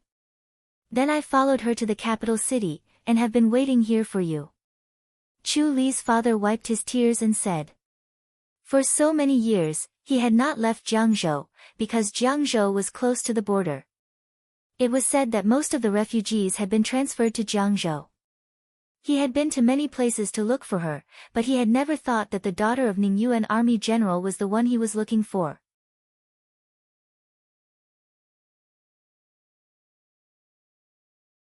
Chapter 337. The people who brought Chu Li's father to the capital city were certainly not her people, but Chu Liuchen's people. "Tell me what happened at that time." Qin Wanru thought for a while and said. "Miss, when Infanta married into the mansion, she was not liked by Old Madam. Old Madam liked cousin Miss, who was brought to Duke Xing's mansion when she was a child. She was the niece of Old Madam's maiden family and was prepared to be married to Child. But Child didn't like cousin Miss, but liked Infanta Qinghua. After meeting Infanta, he knew that Old Madam would stop it, so he specially asked the emperor to decree the marriage. After that, cousin Miss married the second young master. Infanta Qinghua was a gentle person. Although she was an infanta, she still regarded herself as the daughter-in-law of Duke Xing's mansion. However, Old Madam always made things difficult for Infanta and even deliberately punished Infanta to kneel down. Infanta and heir of Duke Xing's first child died in this way. Chu Li's father told her what happened at that time bit by bit. That was the part that Madame Dowager didn't know. The first child of Infanta Qinghua and the former child of Duke Xing was lost because of old Madame's difficulties. Later, old Madame Dowager said some hypocritical words, saying that she didn't know it and scolding Infanta Qinghua for being unfilial, knowing that she was pregnant but not saying it, deliberately framing her for being unkind. Child of Duke Xing was furious. After quarreling with old Madame, he wanted to leave with Infanta Qinghua, saying that he wanted to stay far away from old Madame and go to the border to be a general. At that time, old Duke Xing didn't allow him to leave, and they also had a dispute. Old Duke Xing was so angry that he drove the former child of Duke Xing out of the mansion and said that child of Duke Xing was not allowed to say his identity in front of others in the future. They thought that child of Duke Xing showed weakness and returned to the mansion again. Unexpectedly, child of Duke Xing was so fierce that he left with Infanta Qinghua without saying goodbye and went directly to the border. He only left a letter saying that he would go to the border to hide his identity and exile in the army. He only said that he could also make a name and protect his wife without relying on Duke Xing's mansion. Heir of Duke Xing left too suddenly. When old Duke Xing and Rui and great elder princess realized it, heir of Duke Xing and Infanta Qinghua had already disappeared. After that, no matter how hard the two mansions searched, they could not find them. However, the two mansions did not give up and still sent many people to the border, trying to find heir of Duke Xing and Infanta Qinghua. A few years had passed, and all the people he had searched for had returned, but there was still no news of their whereabouts. At this time, the rebellion broke out, and the border was in a state of emergency. Many cities were destroyed, and even the people in the capital city were in a panic. At this time, Rui and great elder princess's mansion received a letter from Infanta Qinghua, saying that heir of Duke Xing and Infanta Qinghua had a daughter, and now she was pregnant. In the chaos of war, Infanta Qinghua was not safe at the border, so heir of Duke Xing wanted her to go back to the capital city first and let someone from Rui and great elder princess's mansion pick her up. Upon receiving this news, Rui and great elder princess burst into tears of joy. Although she was unwilling to pay attention to Duke Xing's mansion, seeing that Duke Xing's mansion had not forgotten to look for them, she leaked the news to Duke Xing's mansion. The two mansions sent people to pick up Infanta Qinghua together. Among the people sent by Duke Xing's mansion at that time, Chu Li's father was among them. The old Duke Xing's mansion specially called him over before he left the capital city and repeatedly told him that after finding heir of Duke Xing, he should follow heir of Duke Xing and protect him. When Infanta Qinghua returned to the capital city first, there would be other people from Rui and great elder princess's mansion and Duke Xing's mansion to protect her. However, this group of people only found Infanta Qinghua in the end. At that time, Infanta Qinghua was hiding behind a small broken Buddha statue. Several servant girls around her were all killed by the chaotic army. Only she sat behind the Buddha statue in bloody clothes and was in a daze. When they called her, she did not respond. She only murmured the name of heir of Duke Xing and another vague word. Everyone looked for heir of Duke Xing around but could not find him. However, seeing that Infanta Qinghua was not in a good condition, most people protected Infanta Qinghua to return to the capital city. Only Chu Li's father and several other people continued to look for heir of Duke Xing, as well as Infanta Qinghua and heir of Duke Xing's eldest daughter. However, they could not find heir of Duke Xing, and the people sent out returned to the capital city one after another. Only Chu Li's father did not give up and continued to look for heir of Duke Xing for so many years. The old Duke Xing died, and the new Duke Xing was the original second young master of Duke Xing's mansion. Now seeing Qin Wanru, how could Chu Li's father not be excited? The belief that supported him for so many years was to find heir of Duke Xing and his daughter. Miss, you are the miss of our Duke Xing's mansion. You are the most distinguished miss in Duke Xing's mansion. Even a man could not help crying. Thinking that his long-cherished wish had finally come true, Chu Li's father could not help crying again. He walked to the door and knelt down to the west. He lowered his head and muttered to himself, piously comforting his master. Qin Wanru bit her lips and clenched her hands tightly, with endless malice hidden in her eyes. In her last life, she did not burn an incense stick for her biological parents. Qin Yuru probably showed her filial piety in front of her parents' memorial tablets many times. If her parents knew it in the afterlife, they would definitely be sad to see her being pushed into a dead end step by step. Madame D, Qin Yuru, Madame of Duke Xing, and even the old Madame of Duke Xing's mansion should know something. She bit her lips hard, and the sharp sting made her clearly realize what she should do now. Duke Xing's mansion, Madame of Duke Xing, and old Madame of Duke Xing's mansion, she would get back everything. Miss, now you know everything. Go back to Duke Xing's mansion with me. Old Madame will be very happy. After Chu Li's father finished murmuring, he got up and walked to Qin Wanru's side, saying with red eyes. In his opinion, it was a great thing for Duke Xing's mansion to find Qin Wanru. Now the cause and effect had been clear. They only needed Qin Wanru to recognize her ancestors and return to the clan, which was also the wish of his old master. She won't be happy. She has found another granddaughter. Qin Wanru said lightly. Her words shocked Chu Li's father. He looked at Qin Wanru in astonishment and said, How could it be possible? Miss is the daughter of master. How could there be another? Because the news was so shocking for him that he could not even say a word, he stammered. Yes, my big sister. Old Madame and Madame of Duke Xing both think my big sister is her granddaughter. Qin Wanru said calmly, without a ripple in her eyes, as if she was talking about someone else's business. First Miss Qin, how could it be possible? First Miss Qin is the daughter of Madame D, the biological daughter of Ningyuan Army General. How could she become the Miss of Duke Xing's mansion? Chu Li's father said in horror. He had been in Jiangzhou for a long time, so he certainly knew Qin Yuru. Moreover, when he knew there were doubts about Qin Wanru's identity, he specially went to Ningyuan Army General's mansion to investigate Qin Yuru's background. She lowered her age by 2 years and took out an old bluegrass seal of Infanta Qinghua. In addition, Madame D didn't like her and even beat her until there were bruises on her body for everyone to see. Old Madame felt that there was time and evidence, so she naturally wanted to recognize her. Qin Wanru raised her eyebrows, and her eyes were cold.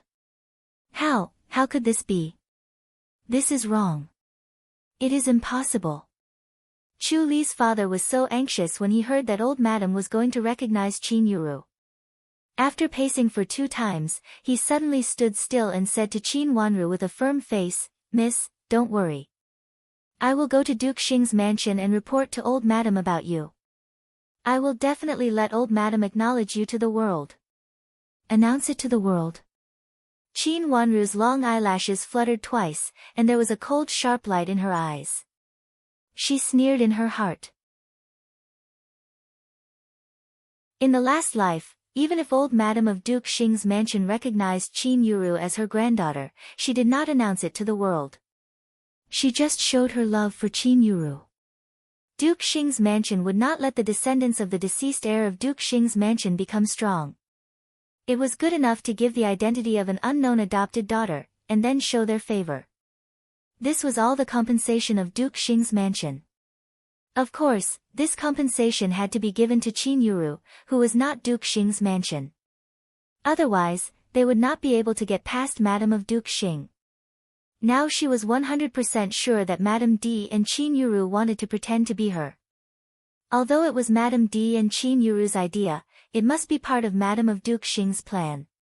Fortunately, she had no expectations for Duke Xing's mansion at all. Old Madame and Madame of Duke Xing now believe in Qin Yuru and Madame D. It is useless for you to say anything. Moreover, do you really think they will like me? Qin Wanru said slowly. This question made Chu Li's father speechless for a moment. Old Madame did not like Infanta Qinghua. If she did not take Infanta Qinghua's identity into consideration, she would have thought of a way to divorce Infanta Qinghua and let cousin Miss marry the heir of Duke Xing. Later cousin Miss married the second young master. It seemed that she also respected Infanta Qinghua. But in fact, he had seen several times that after cousin Miss said something to old Madame tortured Infanta Qinghua desperately. At that time, Infanta Qinghua had a miscarriage and lost her child. It was old Madam who forced Infanta Qinghua to kneel. The reason was related to Cousin Mississippi. After this, Cousin Miss even specially knelt in front of the door of the heir of Duke Xing's courtyard to apologize to Infanta Qinghua. She said that she apologized to Infanta Qinghua on behalf of old Madam. With old Madam's identity, even if she was really wrong, it was impossible for her, her sister-in-law, to kneel in front of the courtyard. Chu Li's father was the servant of heir of Duke Xing at that time. He had been following heir of Duke Xing all the time. It was at that time that he saw heir of Duke Xing, who had always been gentle, kick Miss Chu, coldly ask her to get out and say that he did not want to see her anymore. At that time, Cousin Miss Chu burst into tears and couldn't help expressing her feelings to heir of Duke Xing. At that time, Chu Li's father knew that Cousin Miss Qinghua had never forgotten heir of Duke Xing. Now Cousin Miss Qinghua was Madam of Duke Xing. Would she really recognize the child born by Infanta Qinghua? He would never forget Cousin Miss Qinghua's vicious curse at that time. Her beautiful face was as ferocious as a devil.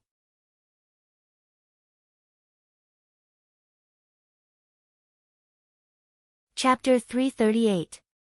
Hearing that Qin Wanru came, Rui, and Great Elder Princess specially asked Nanny Gao to pick her up.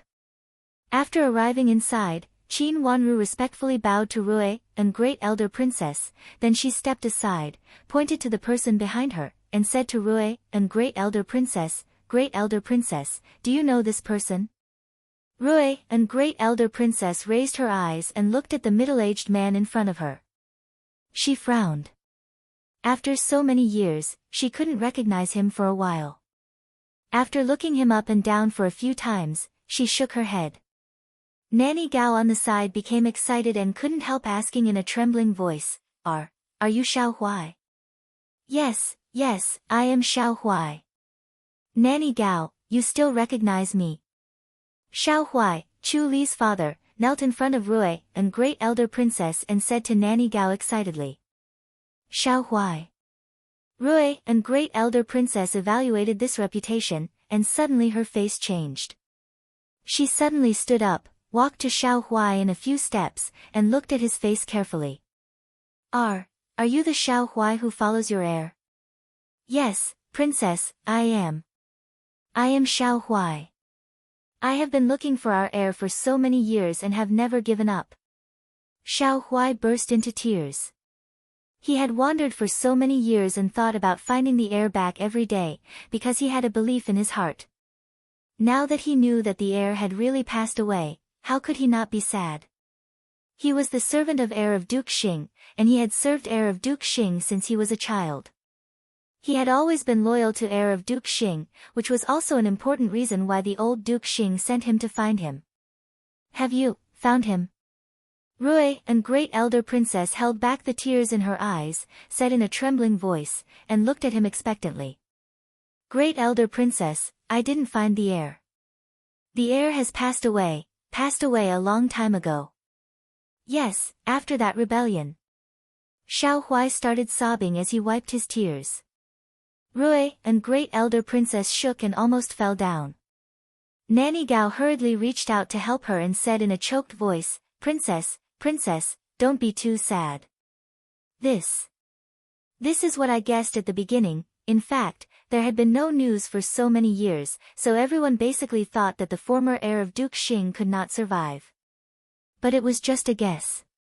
Getting such accurate news still made Rui and Great Elder Princess feel like she had been hit hard. When she was young, she lost her husband. When she was middle-aged, she lost her only daughter. Now she only had Hao, who was forcibly taken from Duke Xing's mansion. Thinking of what Hao, said that day, if his father was still in Duke Xing's mansion, how could such a thing happen? The old woman of Duke Xing's mansion had gone too far. She even wanted to kill Hao's only hope. She really thought that there was no one else in the eldest branch of Duke Xing's mansion. "Princess, I've found the little miss." Seeing Rui and Great Elder Princess so sad, Xiao Huai hurriedly said, "Me? Miss?" Rui and Great Elder Princess pulled herself together and struggled to stand firm. Then she asked eagerly, Where? Where? For so many years, Rui and Great Elder Princess had been sending people. She always felt that maybe the girl was still alive, at least the girl was still alive. Great Elder Princess, this is the miss left by the former heir of Duke Xing's mansion. She was adopted by Ningyuan army general until now. Xiao Huai turned to look at Qin Wanru and said. Second Miss Qin. Rui and Great Elder Princess pulled herself together and her eyes became sharp. Nanny Gao helped her to sit down. Come here. Rui and Great Elder Princess waved to Qin Wanru and said. Qin Wanru nodded and walked over slowly. When she came to Rui and Great Elder Princess, she was about to salute, but she was stopped by Great Elder Princess. A pair of sharp eyes looked up and down Qin Wanru, and suddenly her eyes turned red. Princess, this pair of eyes is really like Infanta's. Nanny Gao shed tears and looked at Qin Wanru. What the hell is going on? Great Elder Princess asked, and her eyes trembled slightly, with expectation and sadness. Great Elder Princess, this is mine. It is said that my mother took me away first, but we were separated by the rebel army and my mother disappeared. My father found me and entrusted me to old Madame Qin. At that time, there was such a seal hanging on my neck. Qin Wanru took a small box from Yujie's hand and opened it. There was a bluegrass seal inside. This is Hua-er's. Seeing this familiar seal, Rui and Great Elder Princess couldn't help crying. She stretched out her trembling hands. At this time, she was not the high and mighty Great Elder Princess, but a mother who had lost her biological daughter. Qin Wanru put the small box in the hands of Rui and Great Elder Princess, and her eyes turned red. She bit her lips, suppressed the sadness in her heart, and forced a smile. Great Elder Princess, look at it. Great Elder Princess held the seal in her hand and looked at it from top to bottom. The more she looked at it, the more tears came out and blurred her sight. How could she not know this seal? This was her daughter's seal, and it was the seal carved by her late husband. Her daughter cherished it very much and always took it with her. If someone wanted to leave a mark in writing or painting, he would definitely use this seal to leave a mark on it. Great Elder Princess, this is really Infanta Qinghua's seal. Look, here, this was accidentally dropped by Infanta when she was young, and a small corner is missing. Nanny Gao was also sad when she said this.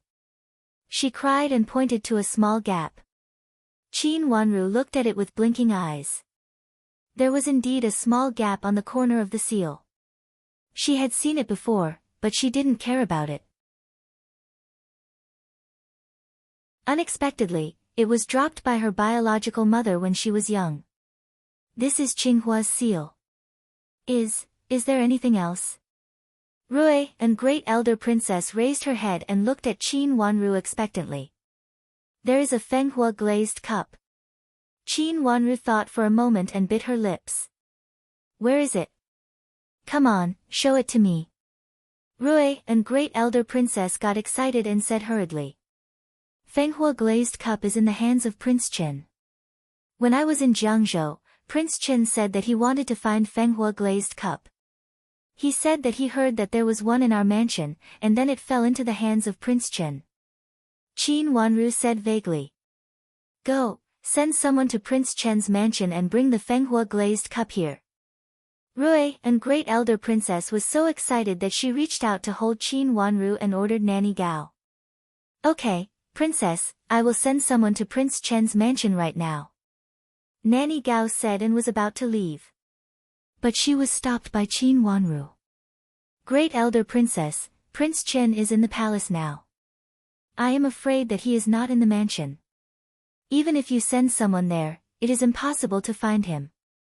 This reminded Rui and Great Elder Princess. She wiped her tears and nodded. She asked Nanny Gao to go to Chu Luchen to get it in a few days. At this point, Rui and Great Elder Princess had believed that Qin Wanru was her granddaughter. Since she said that the glazed cup was in the hands of Chu Luchen, it must be there. Chu Luchen was not the kind of person who could be deceived.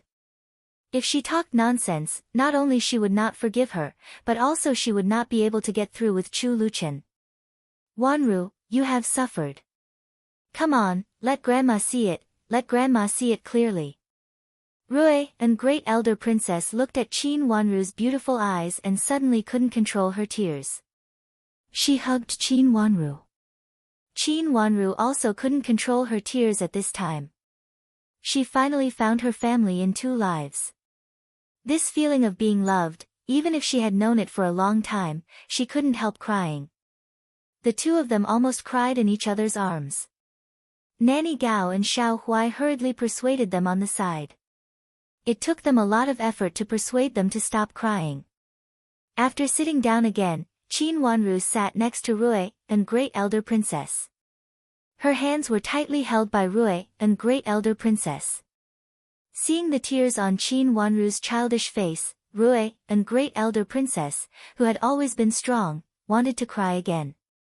Her granddaughter was not only the miss of Duke Xing's mansion, but also the blood of the royal family. However, she wandered to Jiangzhou and even became someone's daughter. She had also paid attention to Qin Wanru before and knew that she was not the daughter of Madame D. The vicious Madame D even wanted to hurt her secretly. She even sent someone to kill Qin Wanru in Jingxin Monastery, preparing to drug her and buy her. At that time, when she heard this, Rui and Great Elder Princess wanted to stand up for Qin Wanru, but was stopped by Nanny Gao, saying that it was not legitimate. Although Rui and Great Elder Princess was noble, she couldn't meddle in other people's business. It was unreasonable for her to meddle in this matter. Now thinking about it, Qin Wanru was her biological granddaughter. Rui and Great Elder Princess was so distressed that she almost wanted to slap Madame D fiercely. Great Elder Princess. Qin Wanru bit her lips, wiped away her tears and said, "Miss, why do you still call her Great Elder Princess? She is your biological grandmother. The princess has been looking forward to your news. For so many years, she has never given up looking for you." Nanny Gao interrupted her with a smile and reminded her. Rui and Great Elder Princess looked at her with expectation. "Grandma," Qin Wanru whispered. When she called out, there was a huge wave in her heart, and she couldn't help crying again. Rui and Great Elder Princess was the same. The word grandma made her cry again because of distress. After a long time, the 2 of them stopped. Wanru, after you recognize your ancestors and return to your family, don't live in Duke Xing's mansion. Since the old woman doesn't like you and you can live here with me. In the future, don't use the surname Xiao, and follow my surname. The surname Chu belongs to the royal family. I want to see how they bully you." Rui and Great Elder Princess wiped away her tears and said angrily. Old Madam of Duke Xing's mansion made trouble for her daughter and son-in-law. She doted on her niece so much and ordered Qinghua as a servant girl. She didn't know Qinghua's identity and that woman's identity. Every time she thought of this, Rui and Great Elder Princess felt distressed. Her daughter, who was raised in the palm of her hand, was humiliated like this, and finally had to flee far away. The tragedy of the whole family was caused by that hateful old woman. "Grandma, you can call me Zhuozhuo. Grandma always calls me that," Qin Wanru said softly.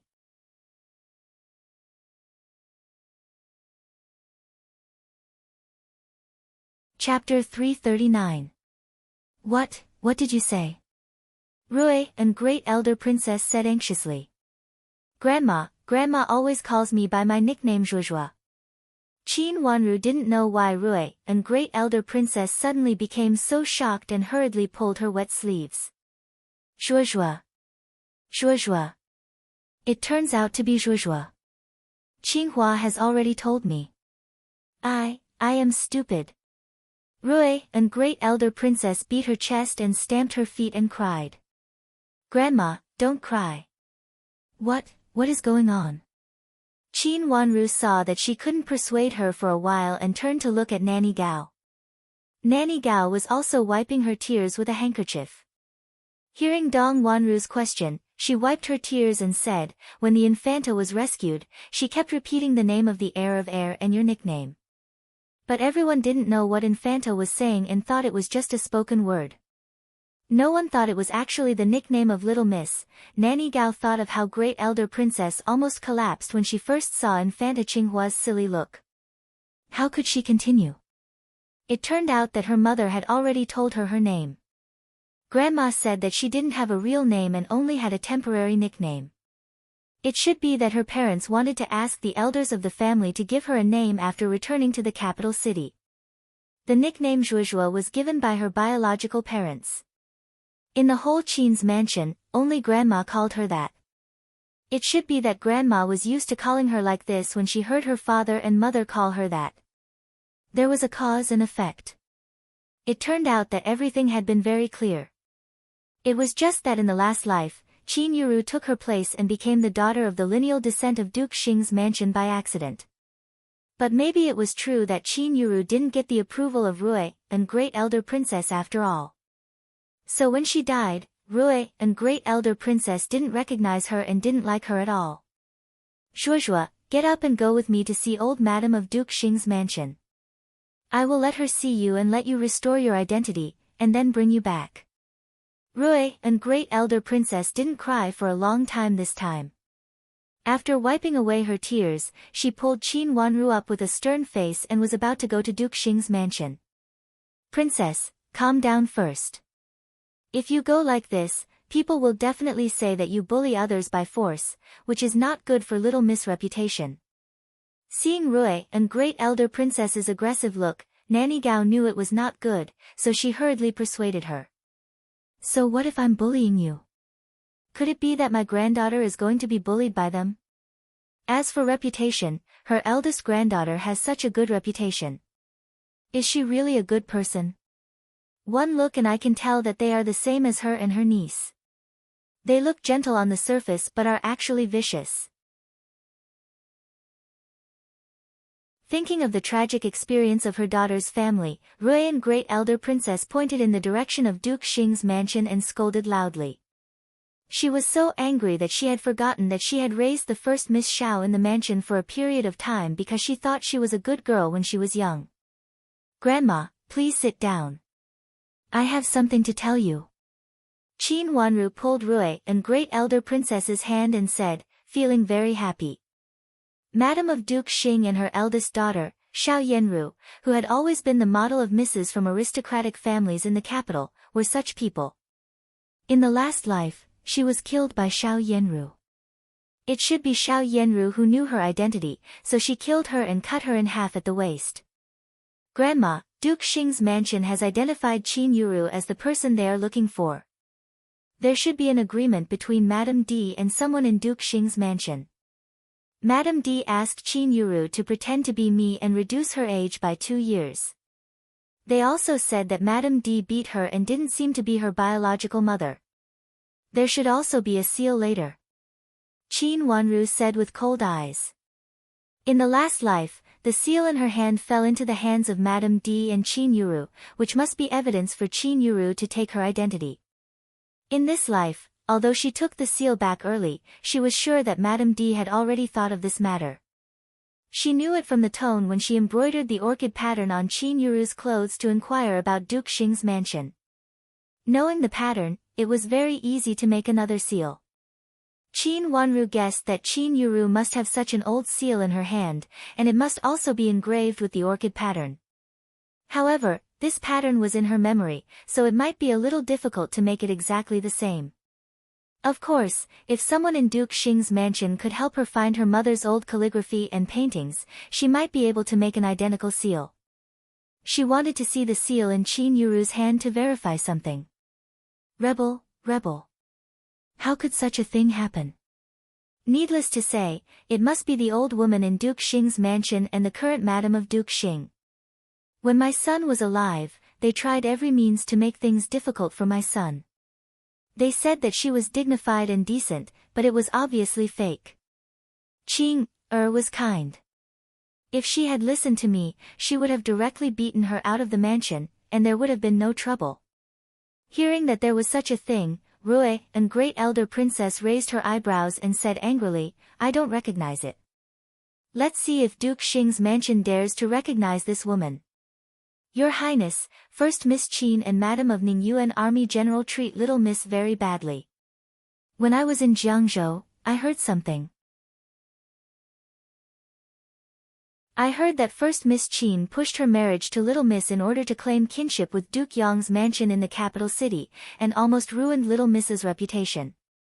Later, she even tried to kill Little Miss several times. Xiao Huai also said angrily.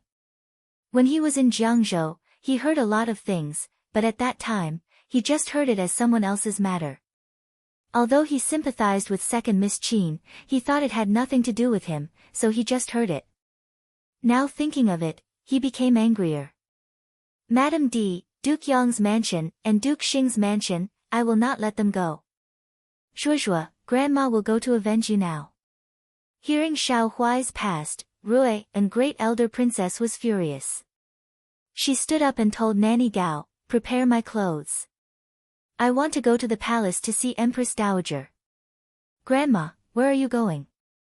Qin Wanru reacted quickly. She stood up and grabbed Rui and great elder princess's clothes. I am going to see Empress Dowager and ask her to judge for you and clarify your name. Rui and great elder princess said angrily. Grandma, don't go first. I want to check the things about my father and mother. Qin Wanru gritted her teeth and said, if you go now, I am afraid I can't find anything. A trace of hostility flashed in her watery eyes. Now the things about Madame D and Qin Yuru were related to Madame of Duke Xing. Even if Madame of Duke Xing hid it well, she would catch a handful of her fox hair. When Qin Wanru came back from Rui and great elder princess's mansion, she brought back Rui and great elder princess's gifts. When she got off the carriage and returned to the yard, she asked the servant girls to divide the gifts into several portions and send them to various places. The spring festival was coming soon. These gifts were sent in the form of New Year's gift. One for Madame Dowager, one for Shui Rulan, one for Qin Wanru, and one for Qin Yuru. Madame D's gift was returned by Qin Huayong. He sent someone to tell Qin Wanru bluntly that there was no need to send gifts to Yulan Pavilion in the future. Qin Wanru naturally understood the meaning of it. She knew that this was also a compensation from her father. Qin Huayong was very partial to Qin Yuru before. She calmly took back the gifts and asked Qin Yu to put them away. This was originally just an attitude. Of course, she wanted to test not only Qin Huayong's attitude, but also Madame D's. Miss, since you didn't intend to send gifts to Madame D, why did you send them? And you even sent them to Madame D's door? Qin Yu asked confusedly as she packed up. The gifts were sent to Yulan Pavilion by a little servant girl, but they were not sent directly into Yulan Pavilion. Instead, they stopped at the door of Yulan Pavilion. Then Yu Jie was sent to the study to ask Qin Huayong's opinion. Qin Huayong immediately sent someone to say that there was no need to send gifts. Yu Jie then turned to the door of Yulan Pavilion and told the little servant girl waiting there to go back. The general said that there was no need to send gifts here in the future. So the little servant girl returned along the original way under the stunned gaze of the two rough old maids. It was said that at that time, not only the two old maids guarding the door of the courtyard, but also several servants in the courtyard saw this scene. The gifts were about to be sent into the courtyard, but they went back along the original way. This could already make Madame D very angry. In addition, Qin Yuru had smashed the blood jade bracelet given by old Madame of Duke Xing's mansion and made a scene in the street. Madame D probably couldn't bear it anymore. Miss, of course, wants to make Madame D angry. Qin Yu, you didn't see that at that time, the two new servant girls were also standing not far from the door of the courtyard with Qin Shui. They just watched us leave. Thinking of the previous scene, Yu Jie chuckled and felt very relieved. Did you see Nanny Zhou? Qin Yu also became interested and asked with a smile. I didn't see her. She should be accompanying Madame D in the room. I guess they should also know it. When I was about to leave, I heard the sound of something breaking in the room. Could it be that the teacups were smashed again? Yujie thought for a while and said. The two servant girls packed up the gifts while laughing, and they were in a very good mood. Now the identity of their miss was clear. After they recognized their miss and returned to the family, they would no longer be annoyed by Madam D and First Mississippi. As long as they thought of this, their confidants were very happy. Qin Wanru smiled slightly, picked up the teacup on the table, and took a sip. Her red lips curved. Blood jade bracelets? Among the gifts she gave Qin Yuru just now, there was a pair of blood jade bracelets, which she asked her maternal grandma for. She specially gave Qin Yuru. Although it was not as good as the pair of bracelets given by old Madam of Duke Xing's mansion, it was also a fine one, and it looked very similar. How about the old maid in the kitchen? Qin Wanru put down the teacup in her hand and asked with a cold smile in her eyes. She is very quiet and seems to be very honest. I heard that second miss doesn't like too strong taste, so she kept apologizing and said that she would make better food. Miss, look, this is the pastries made by this old maid before. It tastes very fragrant. I have tasted one before, and it is really delicious. Qin Yu put down the gifts in her hand, turned to go out of the room, and took out a pastry from the food basket placed on the side.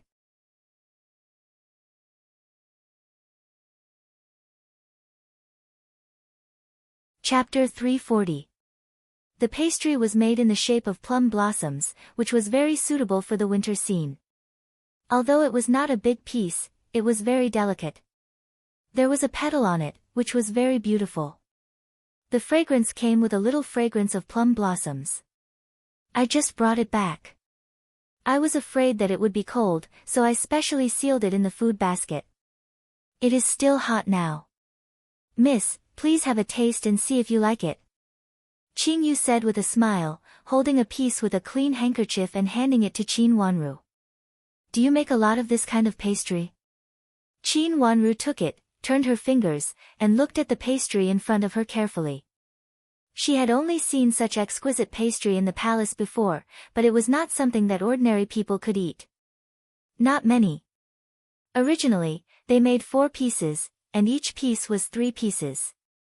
When I went there, I saw the old maid distributing the pastry. They said that one was for old grandma, one was for first miss, one was for miss, and one was for the general. She avoided Shui Rulan, who was now secretly pregnant. The pastry she ate was basically made in her own small kitchen. The people in the big kitchen all knew that, so they dared not to send food to Shui Rulan casually. She is thoughtful. What did she say at that time? Qin Wanru asked again. She didn't say anything. She just told the people around her that she didn't dare to send these to Madame Shui. She just gave these to other masters to taste. If they were good, she would make more next time. If not, she would change them to other styles. She said that her ancestor ran a pastry shop outside, and it was a good business. Qin Yu thought for a while and said that this old maid was a very smart person. Although she didn't ask why she didn't send it to Madame Shui, she had explained it clearly when she talked to herself. Then why didn't she continue to open a pastry shop? Qin Wanru asked curiously. She put it in front of her nose and smelled it. She couldn't help but take a bite. The pastry was not only beautiful, but also very fragrant and sweet, which was very popular. I also asked why. The old maid said that something happened to her family, so she had to come out to work, and the shop was also closed. Qin Yu replied. Qin Wanru thought of something and asked, is her family still running the shop? No, because this matter can't continue. Qin Yu shook her head and said, I went to check it out later. It was indeed the original shop, and it was doing well. But it suddenly closed down. I don't know the reason. When did you close it? It has been a while, not recently. Qin Yu knew what Qin Wanru was suspecting and said. In other words, he had already entered the manor. Qin Wanru nodded and stopped talking. Her eyes fell on the pastry in her hand again. The pastry was really fragrant and delicious. She turned over the unfinished pastry in her hand and her eyes fell on an inconspicuous corner. A sharp dark light suddenly flashed in her eyes. She placed the pastry in her hand on the plate and flipped the other two pieces over. 3 similar dark lines appeared in front of her eyes. What is this? Qin Wanru pointed at a dark pattern on the pastry and asked. This should be the mark on the mold in the hands of the old maid? Qin Yu originally thought it was just a petal and didn't care about it. Now she took a closer look and found it was like a small butterfly, very delicate and small. It fell in the dark pattern of the pastry and was almost invisible. Is it the mold brought by the old maid herself? Qin Wanru's face changed slightly and asked. This shouldn't be. When the old maid came, she didn't have anything. It is impossible for her to bring the mold in. It should be from the manor. Qin Yu didn't think so. Hearing what they said, Yujie also came over and carefully looked at the butterfly pattern on the pastry. It was said to be a small butterfly, but at first glance, it was at most a faint butterfly pattern. Such a delicate mold. Yujie couldn't help praising. When I was in Jingshin Monastery, some rich families in the south of the Yangtze River would come to make some pastry and distribute it. But it is the first time for me to see such a delicate pastry. If I don't look carefully, I really can't see the butterfly pattern. There were many rich families in the south of the Yangtze River, and Jingshin Monastery was very famous in Jiangzhou. In addition, the master of Jingshin Monastery could cure diseases. In the past, Jingshin Monastery was very popular. When Yujie was in Jingshin Monastery, she had seen different kinds of pastries, but she had never seen this kind of pastry. Qin Wanru was silent for a while, picked up the handkerchief and wiped her hands twice. Have those pastries been sent out? No. When I took them and was about to leave, the general's servant ran over. Seeing these very beautiful pastries, he immediately asked for one more and said that the general had a guest. Later, the old maid also gave the first Mrs. Pastry to the general. Qin Yu answered. There were only 3 pieces of pastries, and each piece was not big, so it was indeed a little small.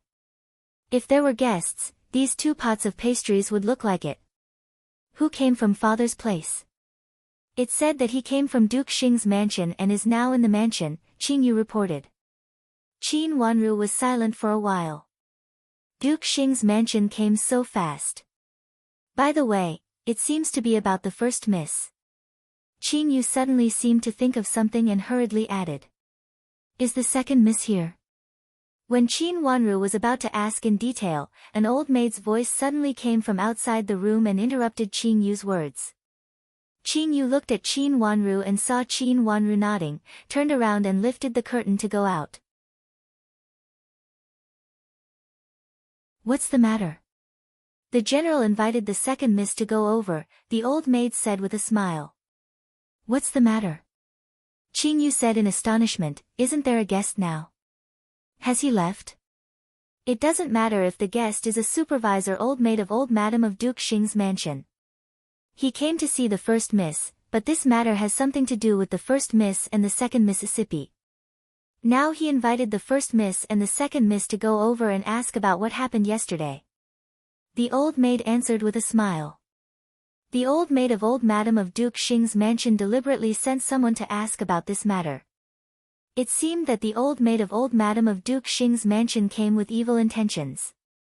However, this was also good. The more anxious they were, the easier it was to mess up a pool of spring water.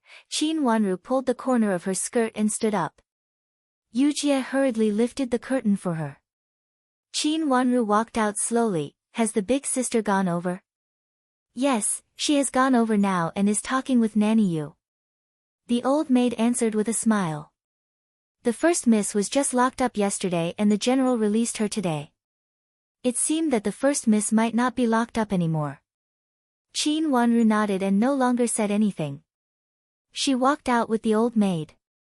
When she arrived at the gate of the courtyard of Qin Huayong's study, she saw 2 servant girls of Duke Xing's mansion standing in the corridor with Qin Huayong's servant. Second miss, you are finally here.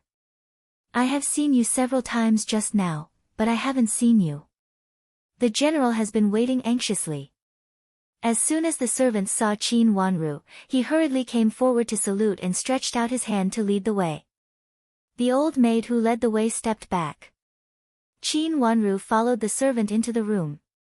As soon as she entered the room, she found that the originally noisy room immediately became quiet. Everyone's eyes fell on Qin Wanru. Qin Yuru's face was proud. She curled her lips and raised her head high, looking at her sarcastically with a bit of hatred flashing in her eyes. How could she not be proud? Thinking that she almost died of anger yesterday and had to be locked up by her father, today her father specially asked someone to bring her here, which meant that she didn't need to be supervised. Moreover, it was Nanny Yu of Duke Xing's mansion who came here. She didn't believe that Qin Wanru dared to say anything.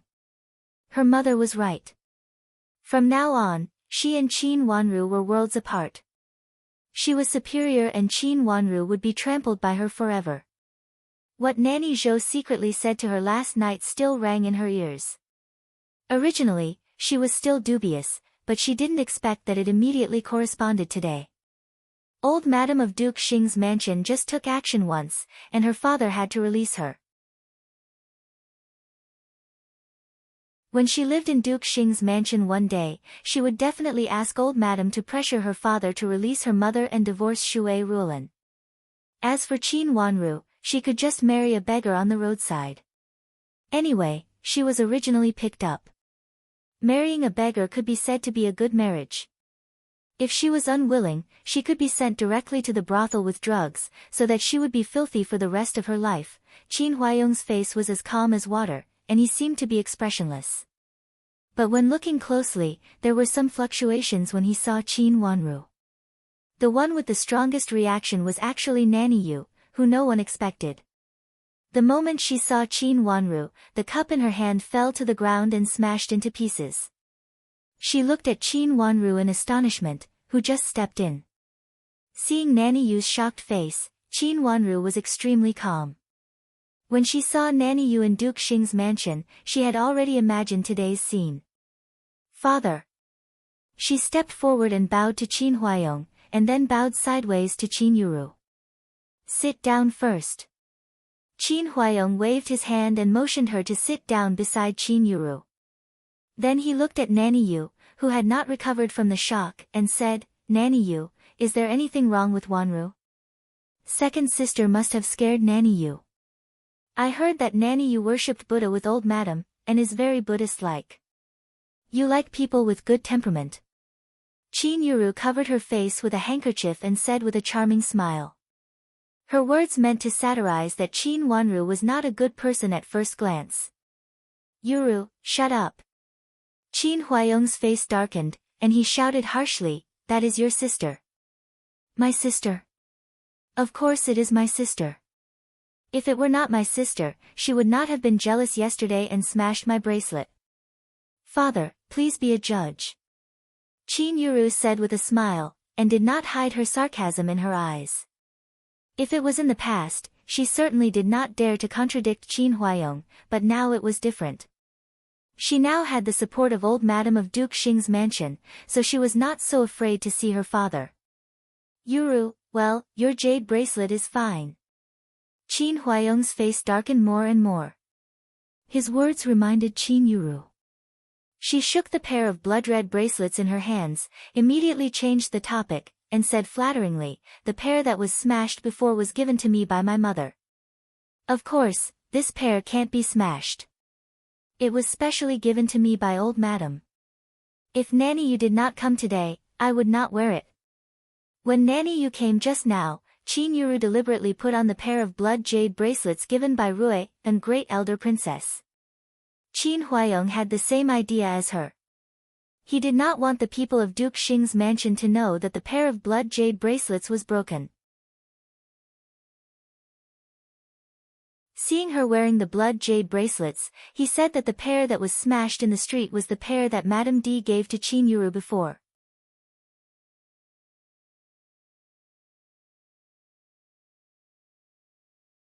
Chapter 341. Our miss has learned some medical skills when she was in Jiangzhou. Yujia answered for Qin Wanru. Then. Second miss, have you treated an old madam after you arrived in the capital city? Nanny Yu couldn't help taking 2 steps forward to see Qin Wanru more clearly. I have treated her once in an alley. Is she your master? Qin Wanru smiled slightly and admitted generously. The smile on Qin Yuru's face froze. When did Qin Wanru save old madam of Duke Xing's mansion? Why didn't she know? Qin Huayong frowned without batting an eyelid. It turns out to be you. Qin's mansion, it turns out to be Ning Yuan Army General's Qin's mansion. No wonder I couldn't find you. It's 2nd Mississippi. Thanks to 2nd Miss that day, our old madam was safe and almost. Nanny Yu was so moved that she made a deep bow to Qin Wanru. Qin Wanru hurriedly stood up to avoid it and reached out to help Nanny Yu slightly. Nanny Yu, you are too polite. How is it polite? Thank you, 2nd Mississippi. I will come to thank you another day. Nanny Yu said gratefully. Nanny Yu, how do you know my 2nd sister? Did you make a mistake? Qin Yuru asked with an unkind look and stirred the handkerchief in her hand fiercely. That day, old madam took me out. Unexpectedly, she suddenly got sick. I was in a hurry to bring old madam back, so I took a shortcut and happened to meet 2nd Miss's carriage. No one could get out. The situation was very urgent. 2nd Miss came to treat our old madam, and then our old madam woke up. Nanny Yu sat down again and said gratefully. She was sincerely grateful to Qin Wanru. If it weren't for Qin Wanru that day, even if they arrived at the mansion, old madam would have had an accident. Later, the doctor who had been treating old madam for a long time also said that old madam almost died. If old madam died, as an accompanying old maid, even if she was old madam's henchman, she couldn't escape the guilt. From this point of view, Qin Wanru not only saved old madam, but also her 2nd sister's medical skills are so good. Is it just a few needles at random? Qin Yuru didn't believe Qin Wanru and snorted.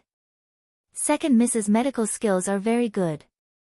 I saw you when you dropped the needles. I knew you were very skilled. You must have practiced a lot. I didn't expect 2nd Miss to have such good medical skills at such a young age. You are really amazing. Nanny Yu praised. The more she looked, the more she liked Wanru. Nanny Yu, it's all in the past. Don't mention it. Didn't you say that you wanted to talk to my 2nd sister? Now she is here. Nanny Yu, please speak frankly. Seeing that Nanny Yu was still praising Qin Wanru, Qin Yuru immediately became impatient. She picked up the teacup at hand, took a sip, put it down heavily, and urged. There were some words that Nanny Yu really wanted to say. This time she came here on the order of old madam. She was still a little uncertain, but when she saw the plate of pastries, she became more sure. Since it was the blood of the heir of Duke Xing, it couldn't be bullied, so Nanny Yu wanted to deter Qin Wanru. But now, Qin Wanru had saved Madame Dowager, so she couldn't say what she was going to say. Nanny Yu coughed in a low voice and hesitated. Nanny Yu, you'd better say it quickly. Madame Dowager of your mansion is still waiting for your reply. Qin Wanru became more and more unhappy, and her face darkened. Nanny Yu coughed again in a low voice. She knew she had to say it. She looked at Qin Wanru and the smile on her face disappeared. She said seriously, 2nd Miss, Madame Dowager likes 1st Miss very much. I heard that 1st Miss had a dispute with you when she left Duke Xing's mansion. The reason was that Madame Dowager sent a pair of blood jade bracelets to 1st Mississippi. She was afraid that you two would have objections, so she specially asked me to bring a pair of blood jade bracelets. Her words sounded polite. It seemed that Madame Dowager still wanted to send a gift to Qin Wanru even after such a thing happened. But after careful consideration, it was extremely vicious. It was clear that what happened yesterday was caused by Qin Wanru's jealousy of Qin Yuru. She envied that Qin Yuru got a pair of blood jade bracelets from Madame Dowager, so she deliberately made such a thing to make Qin Yuru lose face. Moreover, she also smashed the pair of blood jade bracelets that Qin Yuru was wearing at that time. It was all Qin Wanru's fault. Yujie was so angry that her face turned pale. She glared at Nanny Yu with hatred and hated herself in her heart.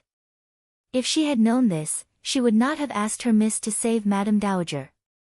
She even viciously put all the blame on her Mississippi. After Nanny Yu finished speaking, she clapped her hands. A servant girl behind her came over with a brocade box in her hand. Nanny Yu took the brocade box and opened it. She handed it to Qin Wanru with a smile and said, "Second Miss Qin, please accept it." If she really accepted this pair of jade bracelets, she would deny what Nanny Yu had said before. That was to say, the quarrel between the two sisters in the street yesterday was designed by Qin Wanru. She deliberately made Qin Yuru make a scene and smashed her bracelets. It was all because Qin Wanru was jealous that Qin Yuru got the favor of Madame Dowager. If she didn't accept it, Madame Dowager of Duke Xing's mansion was both an elder and a noble person. How could Qin Wanru refuse to accept it? Up to now, Qin Wanru had to accept it. She had to bear the reputation of being narrow-minded and scheming against her elder sister. It had to be said that Madame Dowager of Duke Xing's mansion was really cruel and merciless. I dare not accept Madame Dowager's gift. If Madame Dowager wants to, you'd better give the bracelets to big sister. Qin Wanru said in a neither servile nor overbearing manner. How dare you, Qin Wanru? How dare you refuse the gift from Madame Dowager of Duke Xing's mansion? Don't you know that you can't refuse the gift from an elder? Seeing that Qin Wanru really dared to refuse, Qin Yuru immediately became serious and said harshly. What do you want to say, big sister? Seeing Qin Yuru like this, Qin Wanru had an idea. She sneered and said, Big sister, do you mean that you want me to admit it and show that it was all my fault? I was jealous of big sister, so I schemed against big sister, so that big sister lost control in the street and beat and scolded me? She didn't believe that Nanny Yu would still have the face to force her to admit it after she said it. As for the father sitting above, she couldn't ignore him anymore. Qin Wanru, what nonsense are you talking about? Qin Wanru raised her eyebrows, stood up, and scolded harshly. Big sister, don't you understand what I said? Qin Wanru asked and turned to Nanny Yu. Nanny Yu, even if Madame Dowager likes big sister, she can't let others think so, right? I heard that Madame Dowager is kind, so she probably didn't consider this. Please take back the bracelets, Nanny Yu. If she didn't take back the bracelets, it would mean that Madame Dowager did have evil intentions. Although Madame Dowager had a noble status, it was inconvenient for her to intervene in the affairs of the inner courtyard of Qin's mansion. Qin's mansion and Duke Xing's mansion had nothing to do with each other. What made Nanny Yu blush was that Qin Wanru had saved Madame Dowager's life before. Madame Dowager's behavior was obviously to bite the hand that fed her. Even though Nanny Yu had prepared some other words to deal with Qin Wanru, at this time, under the gaze of Qin Wanru's watery eyes, she felt that she couldn't say it. She gave a hollow laugh and took back her hand. Since second Miss Qin doesn't like it and even misunderstood Madame Dowager's kindness, then forget it. Madame Dowager will send someone to send another thank you gift next time. I don't dare to accept Madame Dowager's thank you gift. I study medicine to cure diseases and save people. If I see someone sick, it's too much not to help, and I can't accept Madame Dowager's thank you. Qin Wanru's face became more and more peaceful, as if the other party was not the noble Madame Dowager of Duke Xing's mansion, but an ordinary old woman she met on the road. Qin Wanru, you really dare to not accept Madame Dowager's thank you. You are presumptuous. Seeing that Nanny Yu was acting like a big thunder, Qin Yuru immediately became anxious. Big sister, do you want to force me to admit it? Qin Wanru slightly narrowed her eyes and asked. What do you mean by forcing you to put it down? This is originally your business. How dare you not admit it? It is obvious that you deliberately smashed my blood jade bracelets and said that I did it. Qin Wanru, God is watching what you do. Thinking of what happened yesterday, Qin Yuru screamed angrily. seeing that Nanny Yu was useless, how could she not be anxious? Yuru, shut up. Qin Huayong's face was very ugly. Seeing that Qin Yuru was about to scream ungracefully again, he suddenly shouted harshly. I. Qin Yuru gritted her teeth and glared at Qin Wanru fiercely. She felt that she really couldn't suppress her anger. Father, it was Qin Wanru who hurt me yesterday. Father, if you don't believe me, you can go to the street and ask a passerby. Qin Wanru replied calmly. Whether it was their behavior, tone, or even their eyes, everyone present felt that Qin Wanru was more credible. Looking at Qin Yuru's resentful and almost ferocious face, it was clear that she was jealous and hateful. It was really clear at a glance that someone had deliberately caused such a thing because of jealousy. Nanny Yu took a step back and handed the brocade box in her hand to the little servant girl beside her. The little servant girl took a few steps back, so did Nanny Yu. She frowned. Now she didn't know how to solve this matter. If the second miss in front of her was not the miss who saved her Madame Dowager, Nanny Yu felt that she could go forward to threaten her with the power of Duke Xing's mansion.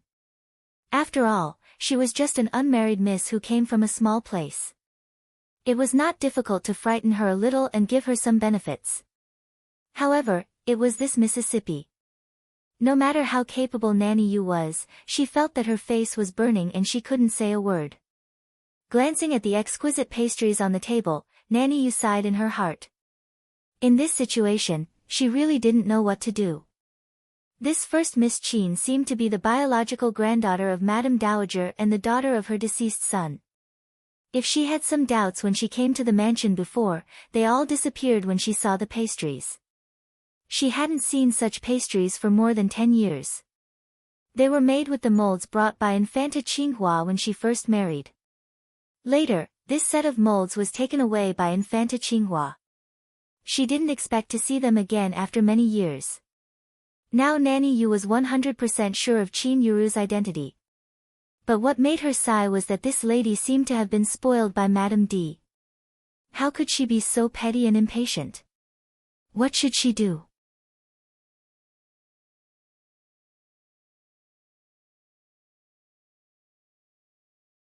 Chapter 342. Nanny Yu, where did old Madame go that day? With old Madame's health, it seems that she should not go out too tired. Qin Wanru turned to look at Nanny Yu, rolled her eyes, and suddenly smiled. Nanny Yu's heart skipped a beat.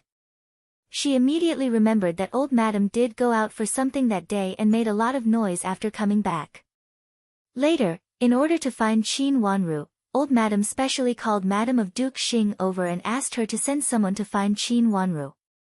Many people in the mansion knew that a miss surnamed Qin had saved old Madame. At that time, in order to find Qin Wanru, Nanny Yu specially described Qin Wanru's characteristics very clearly. She was still young, but looked generous, knew medical skills, and had a delicate appearance. When she grew up, she would definitely be a stunning beauty. Her surname was Qin, and she was not well known in the capital city in the past. Nanny Yu was really grateful at that time and described it in detail. Now it was almost the truth. If old Madame still threatened Qin Wanru, she would be ungrateful. Nanny Yu did not dare to let old Madame bear this reputation. Thank you for your concern, Second Mississippi. I thank you on behalf of old Madame. Second Miss, I still have something to do in the mansion. I will come to thank you next time. It was too unexpected to meet Qin Wanru. Nanny Yu felt that she had to go back and discuss it with old Madame. At this time, she could not act rashly. She immediately stood up and said with a smile. If old Madame bore the reputation of being ungrateful, it would be bad for the reputation of the whole Duke Xing's mansion. This was a great responsibility. Nanny Yu, didn't old Madame say that she still has something to say to second sister?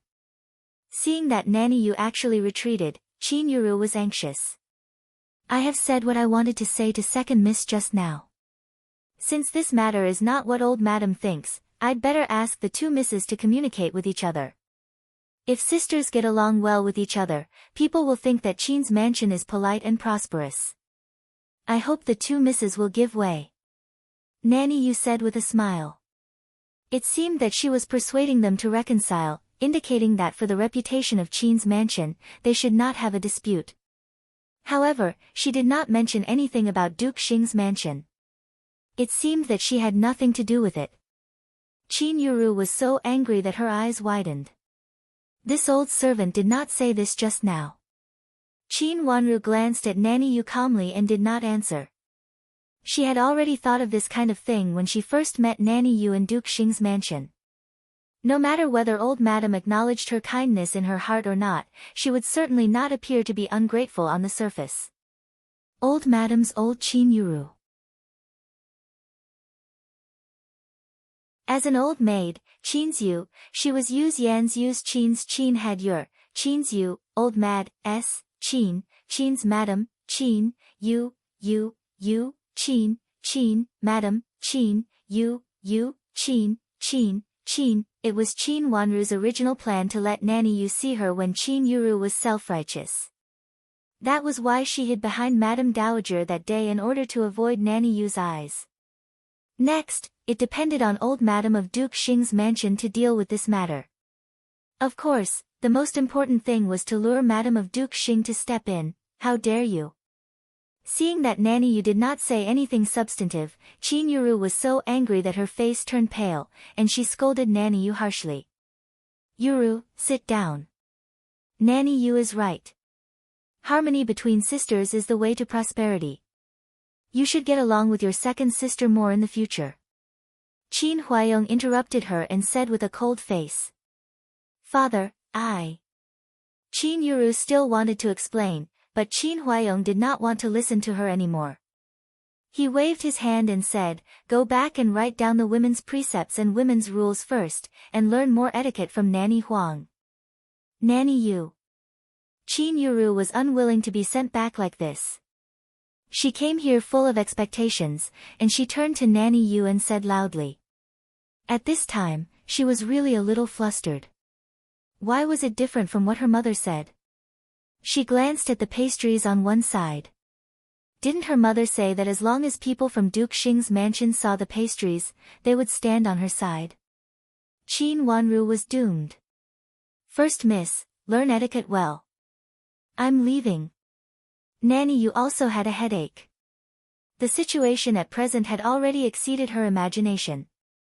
She bowed to Qin Huayong again, and then turned and left in a hurry with several servant girls and old maids. She had to report this matter to old madam first and let her make a decision. Although Miss Sun should be the first miss, Duke Xing's mansion could not do anything to suppress second miss who was old madam's benefactor.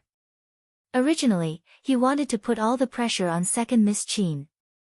He thought that as an unmarried miss in boudoir, she would have some courage and come from a small place. On the one hand, he could force her to admit this matter. On the other hand, he could promise her certain benefits and promise to find a good marriage for her. With both carrot and stick, she didn't believe that second Miss Qin would not give in. But she didn't expect that second Miss Qin was old madam's benefactor. Nanny Yu left in a hurry, and Qin Yuru left in tears. Only Qin Huayong and Qin Wanru were left in the study. Qin Huayong frowned and looked very tired. He reached out to touch his forehead and sighed deeply. He looked at Qin Wanru and seemed to want to say something, but when the words came to his mouth, he stopped. Qin Wanru lowered her head, and her long eyelashes fluttered a few times. Her eyes fell on the edge of her dress. It was very quiet in the study, so quiet that Yujie, who stood behind Qin Wanru, also felt uncomfortable. She secretly looked at Qin Huayong, who was sitting on the chair, and carefully leaned to Qin Wanru. She felt that the atmosphere in the study was too heavy. Wanru, do you know old madam of Duke Xing's mansion? After a long time, Qin Huayong asked gently. Qin Wanru raised her head and said, no, I just thought that she was an ordinary old madam. I didn't expect that she was old madam of Duke Xing's mansion. This is really a coincidence. Qin Huayong said, with this matter, Duke Xing's mansion should not make things difficult for you anymore. I was worried about you before. Now I can finally rest assured about you. But your big sister. I have never cared about the affairs of the inner court in the past. I didn't expect that she has become like this. Qin Huayong looked very tired. If I had known this, I would not have neglected your education at that time. I thought that Madame D would manage the affairs of the mansion well and educate you. Now Madame D has taken charge of the affairs of the mansion. Your grandmother and I don't intend to let her come out again. But your big sister. I only hope that you and your sister can get along well. Father, Nanny Huang is a good etiquette instructor. Big sister will be fine. Qin Wanru said obediently. That's good. You can go back first.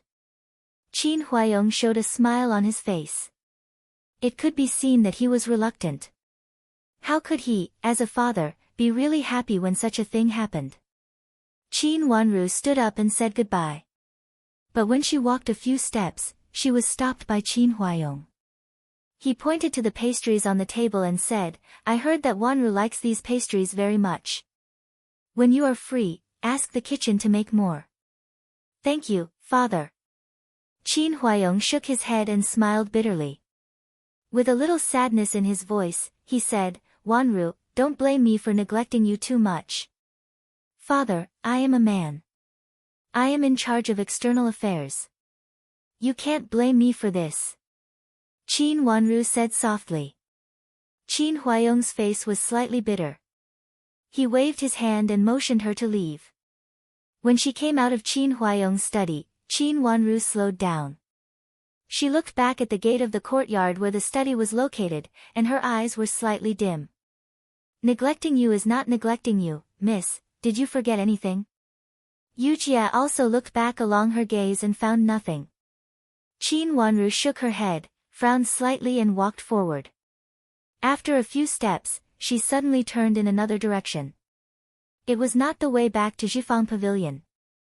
Miss, where are you going? Yujia asked in surprise. Hearing her question, Qin Wanru turned back to the direction she had walked before. She looked calm and told Yujia, in a while, ask the new old maid in the kitchen to make a pastry for me. Tell her that I like her pastries and ask her if there are any special pastries she can make. Miss, do you think there is something wrong? Yujia asked cautiously. Qin Wanru shook her head. Until now, she had not found anything wrong, but she had an intuition that there was something wrong with this old maid. Even her father mentioned it just now. It seemed that he felt guilty for not caring about her before. Let her make some first and let me have a look.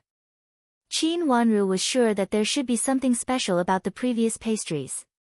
Looking at Nanny Yu's previous appearance, it was clear that she intended to suppress her by force. After thinking for a while, she turned in another direction.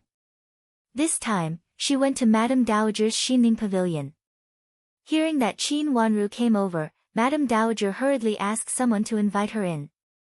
As soon as she entered the door, she asked with concern, Zhuozhua, why did your father call you over just now? Why was your big sister released again? What did the people from Duke Xing's mansion want to say? Madame Dowager had already known what happened in the outer courtyard before, but she could not say anything because Qin Huayong called her over. She had planned to ask someone to call Qin Wanru over after she came back. Seeing Madame Dowager's concerned face, Qin Wanru felt warm in her heart.